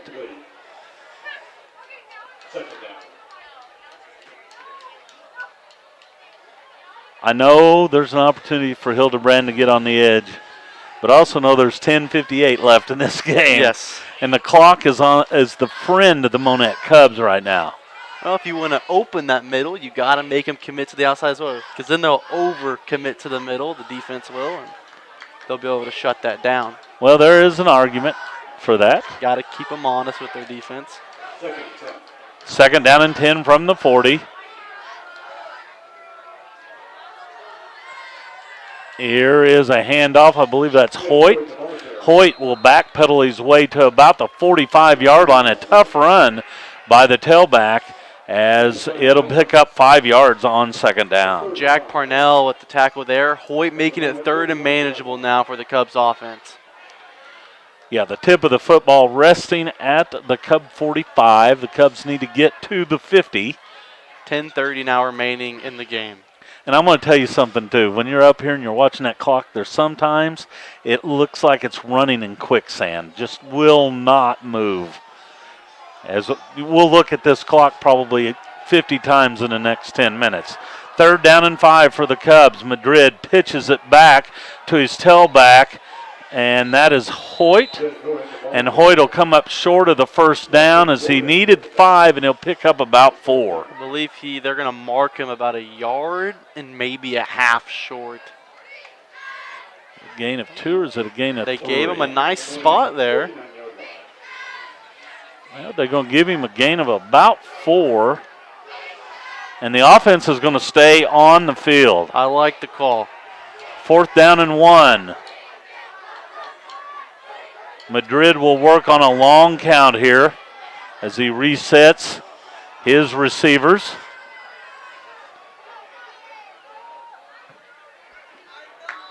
They may take a timeout here to talk it over. Timeout on the field. This timeout brought to you by Simrise Isanova. They are now hiring. For more information about employment opportunities, go to online to isanovatech.com and click on the Careers tab. Well, clock stopped with 9:24 left here in the fourth quarter. And again, remember the fourth quarter is brought to you by WinTech. If becoming a part of an employee-owned family enterprise is for you, feel free to stop by WinTech's Monett office at 201 Industrial Drive or visit www.wintechinc.com and click on the Careers tab. Well, you know, they tried to draw McDonald County off, and it didn't work, and it looks like they're going to keep their offensive unit on there. You like the call? I like it. Okay. Bet on yourself. Well, they are betting on themselves to get a first down here, and if they get a first down, that's another 2.5, 3 minutes off the clock. You play to win. You play to win the game. 4th and 1, quarterback sneak, and Madrid's going to pick up the first down. He needed about 1.5 yards. His O-line and backs help pushing him forward. They all want the yard. That is a first down and a big play there. The Cubs with their 7th first down, all of which were sponsored by Sonic Drive-In. And now what you're seeing on the Mustangs, you're seeing a lot of hands on hips. They're getting tired from that push of the Cubs offensive line. They're tired, and now they're starting to question. The clock's running. You kind of get down on yourself, and that's when you can make a mistake when you're the team that's down. Clock rolls inside. 9 minutes left in this one. The Cubs lead at 18-0. Madrid will use as much of that clock as he can. Now he'll run a sneak up the middle. He'll have a first down and more. He was finally brought down by number 14, Jack Parnell. And if Parnell didn't get a hold of him when he was going by, Madrid might have housed that one. He picked up 17 yards and a first down. That Cubs first down brought to you by Sonic Drive-In, your first stop after tonight's game. America's Drive-In for more than 60 years. Sonic. Spectacular run there by Davin Madrid. When you least expect it, he just shoots up the middle. Well, you know, and I thought he'd take the play clock down to like inside 5, but he snapped it with about 12 seconds, and I think he caught everybody off guard. I think the defense was thinking just like you were, and they got caught sleeping. Madrid will give on a jet sweep to Young. Young to the 30 and falls forward to about the 27. That'll be a gain of nearly 5 yards. Number 2, Dalton McClain there to bring him down. Young does a good job staying in bounds there to keep the clock moving. Yeah, the clock definitely the friend of the Monett Cubs. They're up 18-0 with 7:40 left. When they snap this one, it'll be somewhere around 7:20. Harvey to the sideline, still favoring that leg of his. He's a tough dude, though. He is, and ice baths or your friend. 2nd down and 5 for the Cubs. Play clock inside, 5 seconds left. Madrid takes the snap, and he'll give on a dive play. Up the middle it goes for a gain of a couple. It's got to be Hoyt going in there. Yes, 75, Angel Mendoza there for the stop for the Mustangs. Hoyt picks up a couple. Hoyt's had a pretty good game tonight, offensively and defensively. Had a rushing touchdown on offense, scoop and score on defense. He's had some nice tackles. Harvey checks back in. Limps his way to the huddle. Have you ever heard the name Jim Brown? Yes, I have heard Jim Brown. Okay, I'll tell you a Jim Brown story. 3rd down and 3 for the Cubs. Again, a jet sweep. Young, who's really gang tackled there and driven backwards. There'll be a loss on the play, and it'll bring up 4th down. Well, he tried to cut back there, and there really wasn't a lot there for him to cut back to. So that'll bring up 4th down. Obviously, 4-down territory. You're not going to punt. We don't have, their field goal kicker. No, so they'll run the clock as much as they can. Jim Brown would often limp back to the huddle, and it looked like he played his last down ever. And then the next play, he'd rip off one for 60 or 70 yards. Now, I never watched Jim Brown play. I'm not that old, but my dad would tell me Jim Brown stories all the time. And he said it looked like the guy would never play another down in his life. 4th down, Madrid back to pass, flush from the pocket, throws it late and undershoots Marcus Young, but he avoided a big loss there. And the Cubs defense will come back onto the field. Cubs defense comes back on the field with 5:37 remaining in the game. Mustangs are now one-dimensional, you would think. They're going to be trying to force something downfield. They're down 3 scores.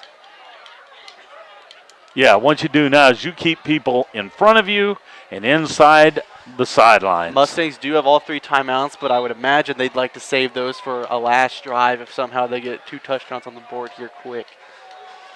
Well, right now you're thinking score, onside kick, score, onside kick. A lot of things have to go right here for the Mustangs. Cubs defense needs to stay tough as they have all night long. Out of the shotgun, quarterback back to pass. Pump fake, under pressure, he's hit and down he goes. And that was a sack made by 44 Isaiah Meeks. I believe the ball came out late there, but it was recovered by the Mustangs.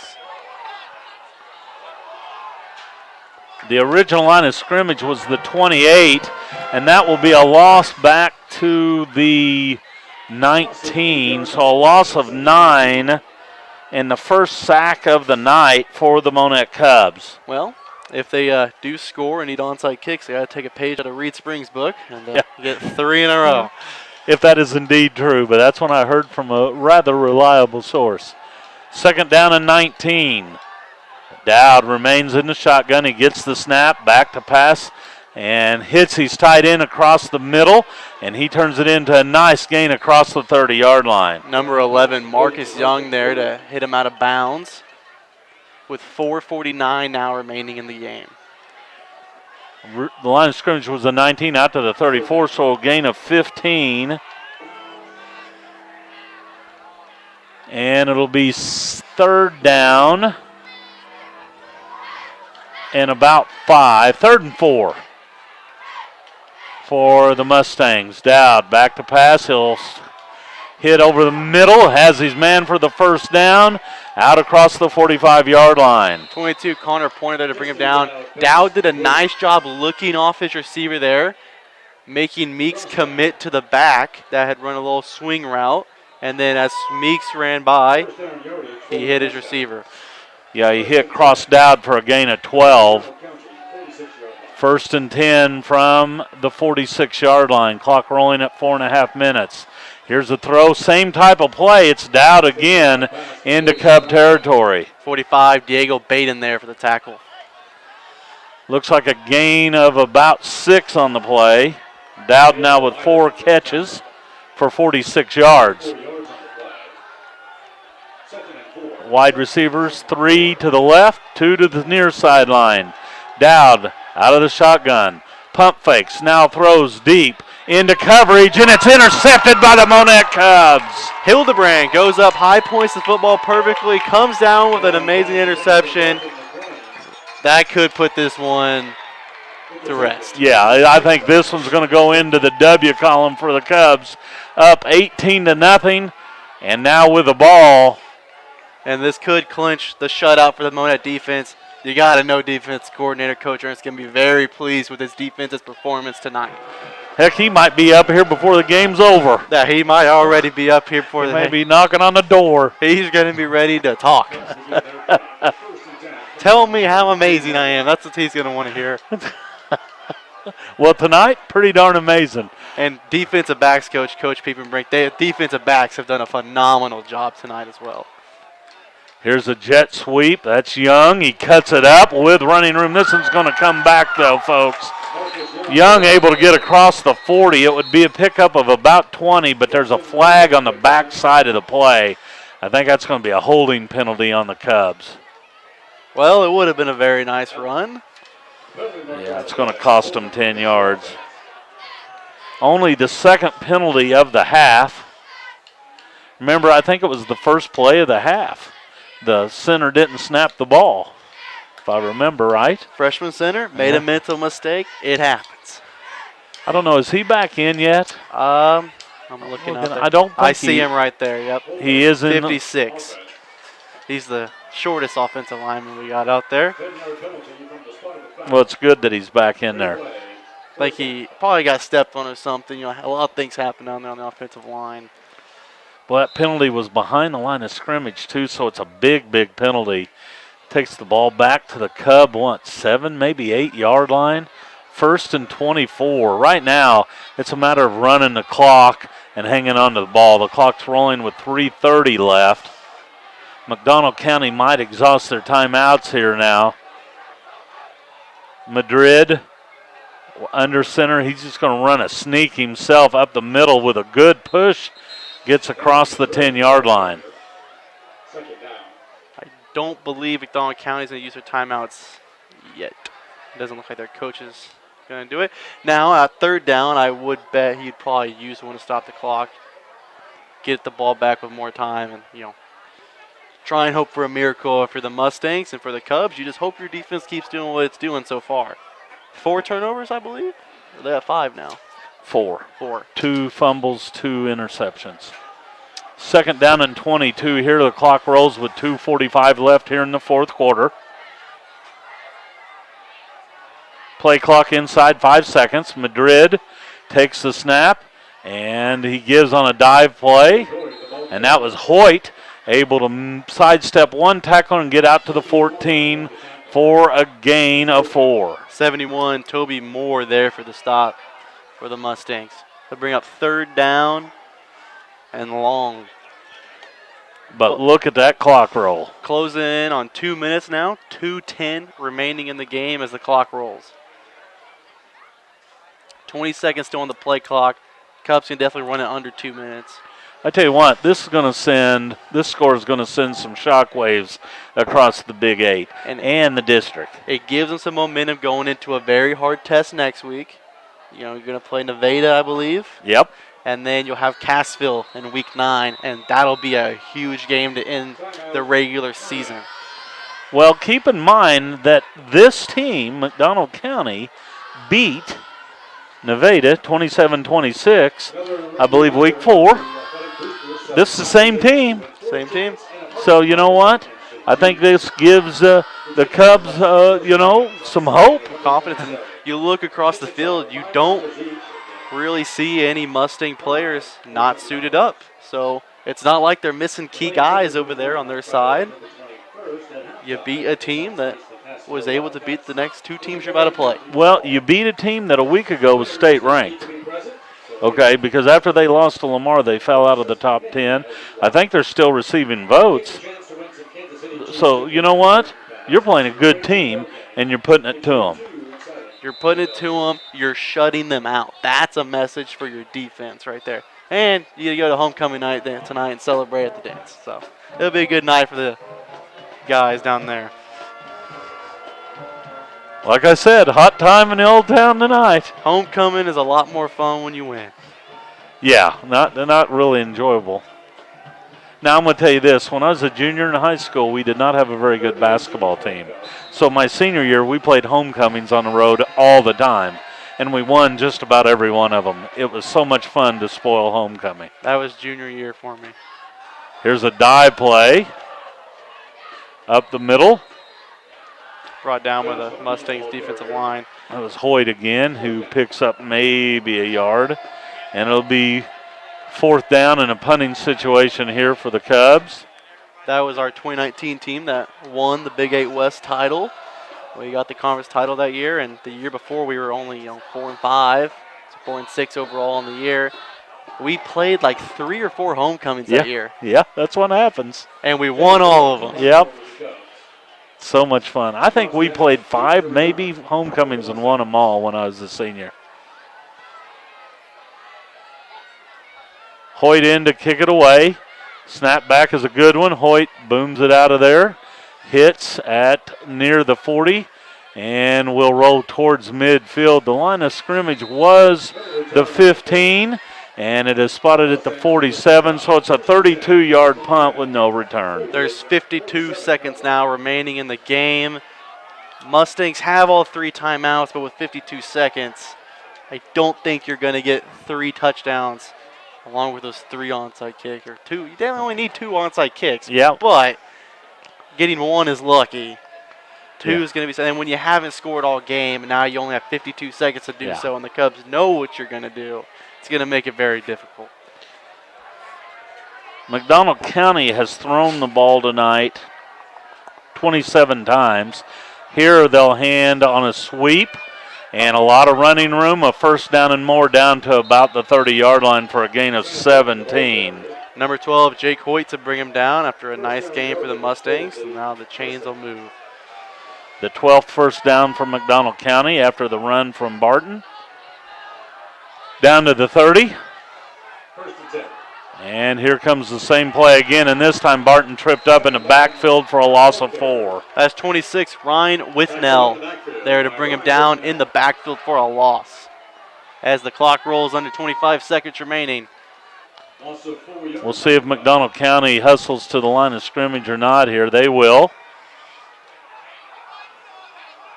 Second down and 14. Out of the shotgun, option play running to the left.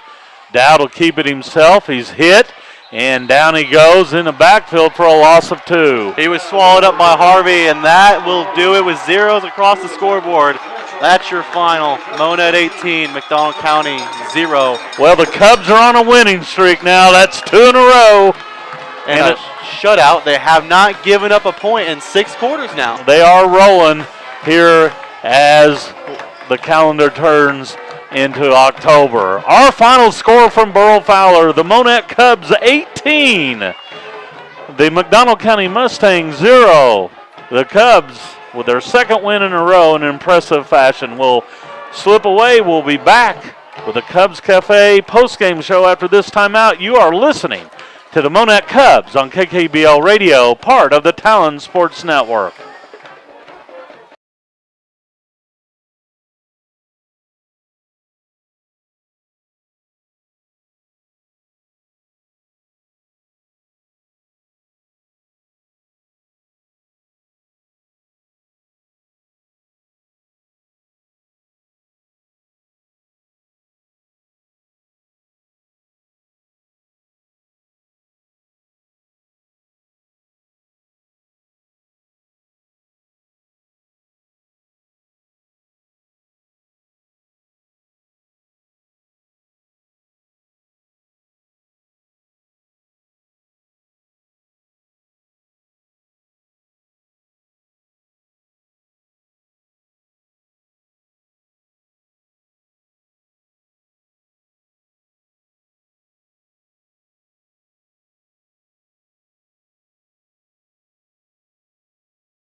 We're going to slip away here from more of our sponsors. We'll be back with the Cubs Cafe postgame after this timeout right here on the Talon Sports Network.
Some of our technical difficulties here as this game wound down. Welcome to tonight's extended version of the postgame show brought to you by Cubs Cafe.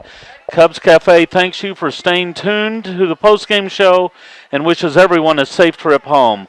Offering breakfast fuel for the Monett Cubs, be sure to stop in to Cubs Cafe for a great breakfast in the morning. The Cubs win it tonight 18-0, a game that they thoroughly dominated from start to finish. And with a quick look at tonight's scoring summary, here is my broadcast partner, Ryan McCullough. Well, in the first half, it kicked off in the first quarter at the 2:57 mark with Jake Hoyt having a 3-yard touchdown run to put the Cubs in the lead. Cubs kicker out tonight. Extra point was attempted by Davin Madrid. It was no good. That made the score 6-0. And then later in the second quarter, the 6:49 mark, there was a high snap, and the quarterback was trying to field the ball, and as he was scrambling out, it got knocked out of his hands again. Harvey cleaned up the quarterback, taking him out the play. Ball was on the ground. Hoyt scoops it up and takes it in from 20 yards out. Cubs go for 2, don't get it, so they have a 12-0 lead there at the half. And then the third quarter, the 3:25 mark, Davin Madrid goes in for a 4-yard touchdown run. 2-point was no good. That made the score 18-0 going into the or late in the third quarter. Also very late in the third quarter, McDonald County put a nice drive together with some big plays. They went to throw. They had a touchdown, and they got called back due to holding. And then they threw another one to the end zone, and it was a nicely played ball picked off by Marcus Young to stop them from scoring. And then that was all the scoring for the night. Cubs defense, really the star of the show tonight, pitching a shutout. Cubs offense moving the ball well. Cubs dominated the field position battle all night. Overall played well. No turnovers. Minimum penalties. Had a couple each half. Not too bad. And they would pitch a shutout. So when the other team doesn't score, you only got to score once. That's right. And the Cubs scored 3 times tonight. Cubs improved to 2-5. McDonald County drops to 4-3. We're going to slip away here from some of our sponsors here during the Cubs Cafe postgame. We'll be back with more after this.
Score of any contest is generally forgotten over time, but the actions of players, coaches, and fans may leave lasting impressions. The next time you attend a high school game, think of how you'll be remembered. Be sure to choose good sportsmanship. This message brought to you by Access Family Care, with locations in Aurora, Mount Vernon, Cassville, and also in Monett. Here in the Cubs Cafe post-game show, the Cubs victorious tonight. 18-zip. You want to talk to this character? Yeah, I will. Hey, we're being joined in the post-game show by the defensive coordinator, Garrison Ernest. His squad pitched a shutout here. As the Cubs win at 18-0, I'll turn over my headsets as Ryan will talk defense tonight. We'll do 3 parts of this. Oh, no, Because 3 you parts, definitely need a segment to talk about how your defensive backs played. Absolutely. Well, first shutout on the year. Yeah, it was a much needed one for us. I felt like second half of East Newton, we kind of found ourselves again, and we carried it over. And I mean, that's all you can ask for out of these guys, really. I mean, Mount County, throughout the year, they've done a good job putting up points on offense. They like to throw the football. Y'all shut that down tonight pretty well. You got good pressure. The screen pass they did start to like because they couldn't get it going downfield. So what was the adjustments you made for the screen pass there? Well, really on the screen, we kind of had already dialed up what we wanted to do to it. It was more of a matter of just communication on the field. We kind of got out of misalignment a couple times, and it really was just kind of a communication deal. But once we got to halftime and we talked about it, and our kids understood exactly what happened, especially on the first one. He knew he had messed up. He said he heard something different. And so we said, okay, this is what we're going back to. Make sure that we're in the right coverage, and everybody's got to communicate and really talk to the DBs about make sure our calls get across, because really it comes from me to we play a little phone tag. It goes to me to Coach Piepenbrink, and then on to our DBs. And so there's a lot of communication that takes place there. So we really have to make sure that we're on top of it. Your defense tonight. They were hitting a lot better tonight. They were wrapping up as well. They were finishing what they were starting to tackle. Yeah. What was the adjustment? Did you guys practice tackling this week? We did. So we usually, on our Tuesday practice, we usually dub it Turnover Tuesday, and we practice turnovers. And so I told the guys on Tuesday, I said, we're going to forget about Turnover Tuesday because turnovers are going to happen. But we need to get it tackle Tuesday. And we really did. I mean, that's what we did.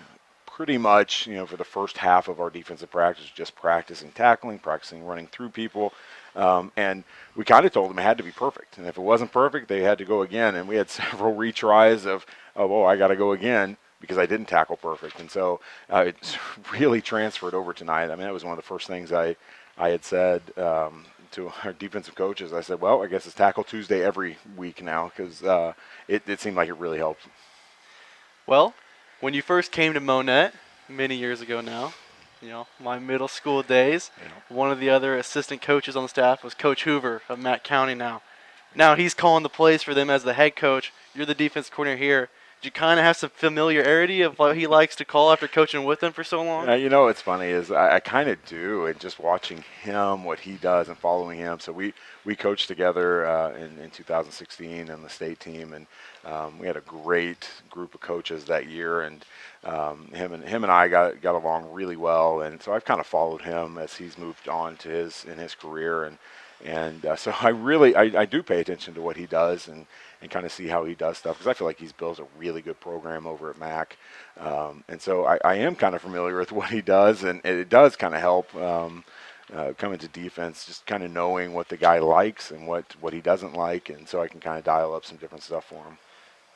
Now let's get on to your defensive backs. All right. You got 4 turnovers tonight, 2 of them interceptions. Okay. The huge one down here in the end zone by Marcus after it looked like they were about to score a touchdown gets called back. They try and throw one. You get the pick down there, and then you get the interception by Hildebrand down here. That pretty much just sealed it. It was done at that point. But you had a lot of pass breaks up. Evan Witt had probably his best game of the year so far. How was their preparation this week? Oh, man. First of all, credit to Coach Piepenbrink, who is our defensive backs coach. he understood that had been kind of a weaker spot within our defense for the last couple of weeks, and I felt like he has done just a great job of kind of almost dialing back what he does as far as drill work and stuff like that, and really getting these guys back to some more fundamental stuff. And he just did a phenomenal job this week preparing those kids for what we wanted to do as a defense as a whole. And then Evan Witt, I mean, my goodness, a kid that we weren't sure if he was going to play defense at all. And then he all of a sudden kind of, hey, you got to play corner. And he hasn't fired himself yet. He's looked great. And tonight, what a game for him. I mean, he played really good defensive football. I seriously couldn't ask for anything out of him. So, really, I'm glad you kept stats because I didn't know how many turnovers we actually had. So I'm glad you kept stats on it for us. Thanks. You got 4, and so that's definitely a good night. Dude, scoring 4 turnovers, 4 shutouts. They only, got the ball past midfield 1 time on you in the first half. Yeah. You've definitely won the field position battle. That starts with the defense and special teams. And the offense at one point was up 2 touchdowns. They had only had 3 first downs. But because of how your defense had played and pinned them so deep, the offense didn't have to move very far. Now, third part. We have a new tradition for the defensive coaches, I hear. We do. So it's been a long-standing tradition. I normally don't drink energy drinks, and I'm not promoting energy drinks. So whoever, if you're listening, please don't take this as a thing. But we have a tradition as defensive coaches. We share an energy drink together before the game. It's kind of a pregame ritual that we have together. And I just saw our one of our middle school head coach, Coach Hohensee, he had a Purple Haze Bang energy drink last night. The defense's nickname, Purple Haze. Defensive nickname, Purple Haze. And so I went and found one today, and I said, you know what? This is what we need to maybe hopefully bring back a little Purple Haze. And so I felt like we did that tonight. So, I mean, you can start dubbing our defense Purple Haze if you want to. I'm good with it. I think the team has definitely been able to take some pride in its defense. 6 quarters now in a row, no points allowed. Defense has really picked it up. One of your defensive backs out tonight, Eric Chavez. What was the replacement like for there? Not that we'd rep to have Eric out tonight. He got sick and couldn't play tonight, unfortunately. And he is missed. I mean, he's a guy that really helps us out at the safety spot. But as preparation with anything, you always prepare for things to happen. And so we repped Ian Hildebrand at safety, and goodness, what a night that kid had. I mean, he played really well. You said 1 interception. I know he had a couple big tackles for us. And he's just a great kid to have around that really doesn't see the field a whole lot defensively because we ask him to do quite a bit, special teams and offense. But he was a kid that really just stood up and took the role on as a safety tonight, and he did a phenomenal job. Well, I bet he made Coach Piepenbrink very happy with his high point of the football on the interception, something I remember Coach P always harping on in practice. Well, Coach, congratulations on the shutout. Homecoming win. Yeah. Against a former colleague. Yes. Congratulations. Yes, thank you guys very much. And I'm looking forward to going home and listening to the game and hearing what you guys had to say about us. And thanks for all you guys do. I appreciate you guys and being such good supporters of us. So thanks a lot. There you go.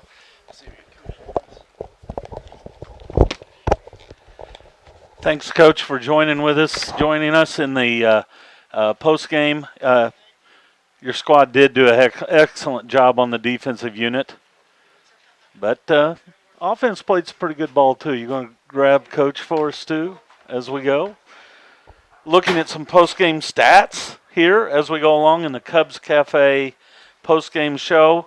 Final stats for McDonald County looks this way. 28 rushes for 73 yards tonight. 10 of 27 passing for 134. So McDonald County, a well-balanced offense, held to 207 yards tonight. They had 12 first downs, but 4 key turnovers, 2 interceptions and 2 fumbles, 5 penalties for 45 yards. One of those, a chop block, was a huge penalty that took a touchdown off the board. They punted 5 times for a 30.4-yard average. Monett, 43 rushes for 163 yards, 1 of 5 passing for 5 yards, 168 of total offense, 8 first downs, but a key stat here, no turnovers tonight for the Monett Cubs. 7 penalties for 63 yards, 7 punts for a 33.7-yard average. We're going to be joined here in the postgame by Coach Ethan Lewis. And tonight's interview with Coach Lewis brought to you by Cubs Cafe, a proud sponsor of Monett Cubs football. Located at 202 Highway 37, they always have their purple and gold on at Cubs Cafe. I know that Coach Lewis is making his way up to the press box. I think he gets stopped by Ryan out there. Ryan could run for mayor, I believe. You know, I think he could run for mayor of Monett and do quite well because he knows no strangers. Very friendly sort. Glad to have him by my side. Here comes Coach Lewis. Made his way up. That's quite all right. We are killing time and going over stats and. Not the prettiest game. You know what? I think a pretty good game, to be quite honest. I'm telling you what. Okay. I'm telling you what, I don't know what you fed those kids. I don't know what happened. But that team tonight is not the same team that played on this field the last time. That is a different squad altogether. Well, that is nothing but good news to me because that's what we're hoping. We're hoping each week we're getting better and better. And thank you.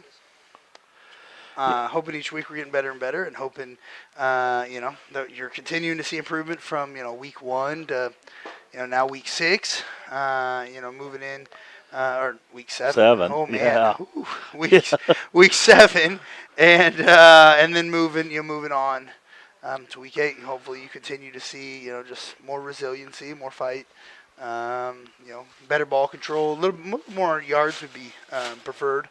Offensively, but, we'll take it. Well, I don't know really where to start. Well, let's start here. You won the turnover battle 4-0, okay? 2 fumbles, 2 interceptions, key interception in the end zone. Yep. So when you win the turnover battle by 4, you got a good chance. Absolutely. Well, and that's the thing. I mean, the yards too are kind of not indicative because we had a couple short fields because of those turnovers, and so that's always a good thing as well, I think. And absolutely, our defense played lights out. We've been challenging them more and more each week. We've been testing them more and more each week. We've been and to be honest, we've not been all that healthy either. So just to sit there and see kids continue to step up in plays and places is awesome. Well, and then I'll go back, and then I'll go to the interior line. I thought that your offensive and defensive line won the battle tonight. I would agree. I would agree. And it's funny because offensive line-wise, we played with out 2 starters tonight. Yeah. So. And you got a freshman center. Yeah, we have a freshman center. Yeah. And you know what? But I thought, if they didn't win most plays, they at least held their own. Yeah. Yep. And I thought they played really, really well there. And then your defensive backs played out of their mind. They played really, really well. Yeah, our defensive backs played great. I mean, credit to Coach P. I mean, we've been pushing and saying, hey, that position group has not played all that well this season. They've got to get better. And, Coach P's taken that, personally, and he's made it his mission to get them better each week. And the nice thing is you can see what's happening in practice start to transfer onto the field, and now we're continuing to improve. Your quarterback had another solid game, did a great job. But you started getting some chunk plays on the edge. You got Connor out there a few times. You got Marcus out there a few times. Just enough to keep that defense spread out. Yep, absolutely. And, to be honest, I'll credit that to my assistant coaches. I mean, they do a really good job of watching the keys that we talk about, each week. And, they said, hey, Coach, we think this is open, or hey, they're doing what we talked about. And, we're able to exploit it. And I think that's. Okay. That happens sometimes. Okay. That happens sometimes. Let's just pause for a second and let it do its thing. It went back.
football theme, but I did not cue that up. I promise you I didn't.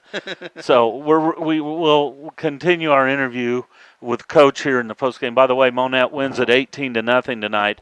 You talk about your offense. You'd like to have a few more yards, but in that first half you didn't generate a lot of yards, but you had a lot of short fields set up by your defense.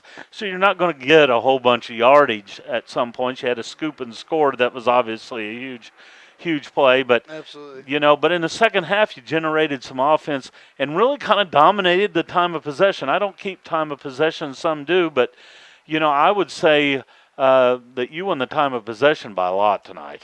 Yeah, I mean that's certainly the name of our game. I mean, we're going to be a ground and pound team. We're going to, try to control the clock, control the ball as much as we can. I mean, right now, tonight is a good example of that as far as there's no turnovers. I mean, that right there, helps keep the clock and the possession in ours. And I mean, our goal each time we have a possession is to take 3-4 minutes off the clock.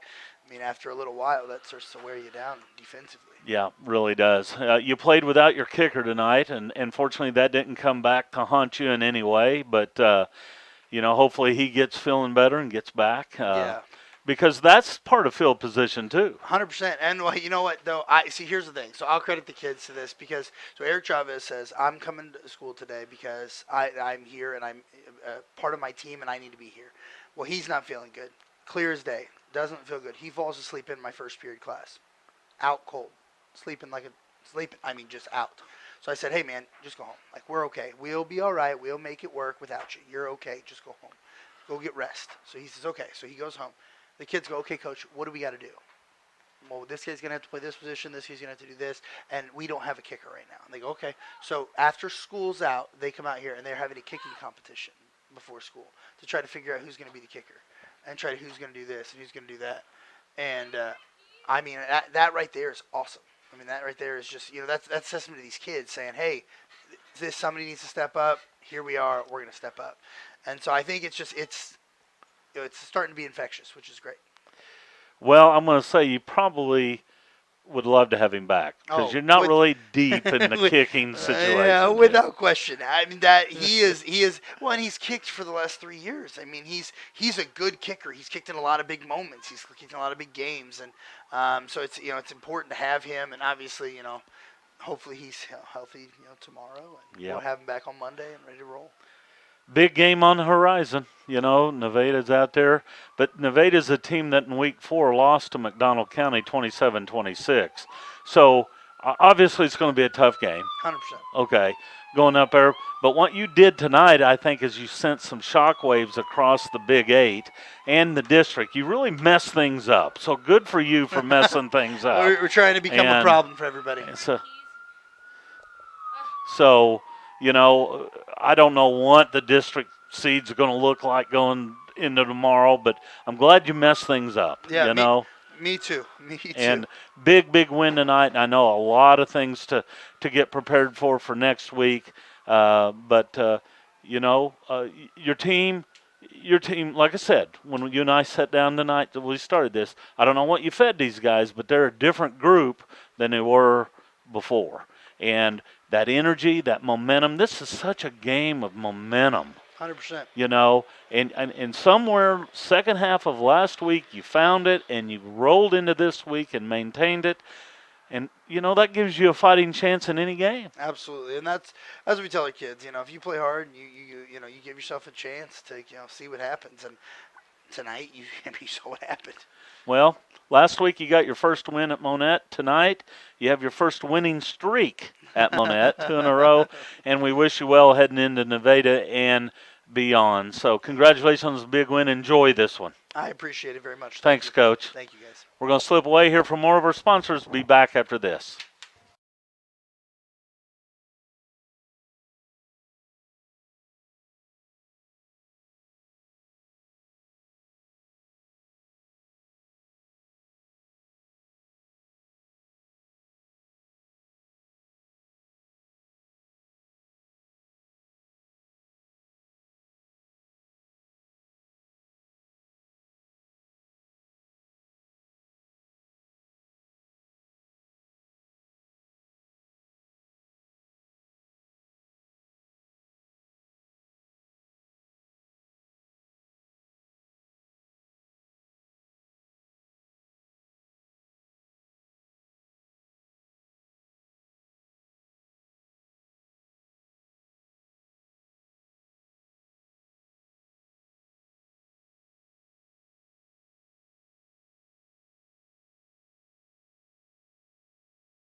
And we still got a ways to go, bud. So we'll take a quick look at some individual stats here tonight. Take a time out, come back, and we'll look at area scores because all other games should be in the book. But tonight the Cubs were led by Davin Madrid, 67 yards tonight on 16 carries. Jake Hoyt had 29 yards on 11 carries and a touchdown. Connor Pointer, 32 yards tonight, one of his better efforts of the year on 6 carries. Marcus Young, 5 carries for 28 yards. Madrid was 1 of 5 with a pass to in Hildebrand. McDonald County, they were led by Sam Barton with 52 yards tonight. Murphy off the bench with 12 yards. The quarterback, Destin Dowd, -3 tonight on 14 carries. A couple big plays in the negative side really hurt his chances tonight. Destin Dowd finished 10 of 27 passing tonight. His leading receivers, Weston Gordon with 56 yards and Cross Dowd with 46 yards. Cubs win at 18-0 to improve to 2-5. McDonald County falls to 4-3. We're going to slip away here from more of our outstanding sponsors. We'll be back to look at area scores after this timeout.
Game, just like each of the Cubs, Walmart strives to be great for the local community. Spend a little less to get a little more at Walmart in Monett. Tonight's players of the game, well, we're going to start with Jake Hoyt.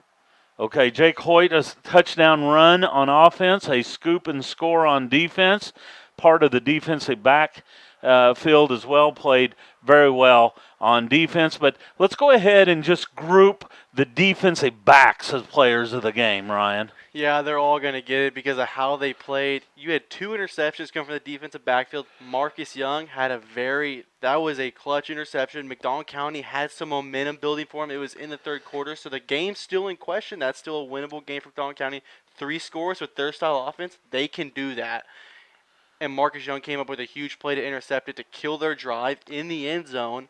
And then here in the fourth quarter to seal the game, Ian Hildebrand went up, high pointed the ball perfectly, just like in basketball, going for a rebound, goes up, secures it nicely with both hands, comes down, secures the win. But also, not just the interceptions, the coverage by the Cubs defense, the ball would be thrown, they would be in the right position, they would break up passes. Evan Witt had his best game probably this whole season.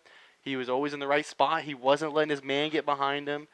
I believe he had 4 pass breakups that I can remember right now. 2 of them in the end zone that he broke up and stopped. 1, a big 4th down play. So right there, 2 touchdowns that the Mustangs could have had interrupted by the Cubs defensive backs. Yeah, Evan Witt, without a doubt, his best defensive game of the season. So congratulations to that collection of athletes tonight, Walmart's players of the game. It's just so hard just to pinpoint a single player, especially in a game like this where the defensive unit played so well. They did, and they played as a unit tonight, and that's why they were so effective. Cubs win at 18-0. We're going to slip away, come back one final time here at Burrell Fowler. Cubs improved to 2-5. McDonald County falls to 4-3. Back to wrap it up after this timeout.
Benji Finsky alongside Ryan McCullough.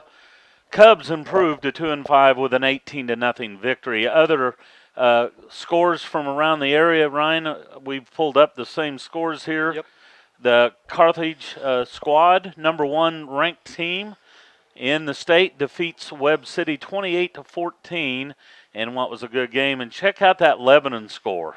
Yeah, very close. They're able to come back against West Plains. West Plains was up at the half. The game that I'm really focused on right here is Lamar versus Nevada. It was tight at the half, and like we said earlier, Lamar doesn't like to lose, and they were not going to allow themselves to lose twice in this season. They put it on Nevada 47-26 in the second half. Nixa, they must have been listening to my halftime report where I said they could be beaten any given Friday. They put it on Willard in the second half, 63-18.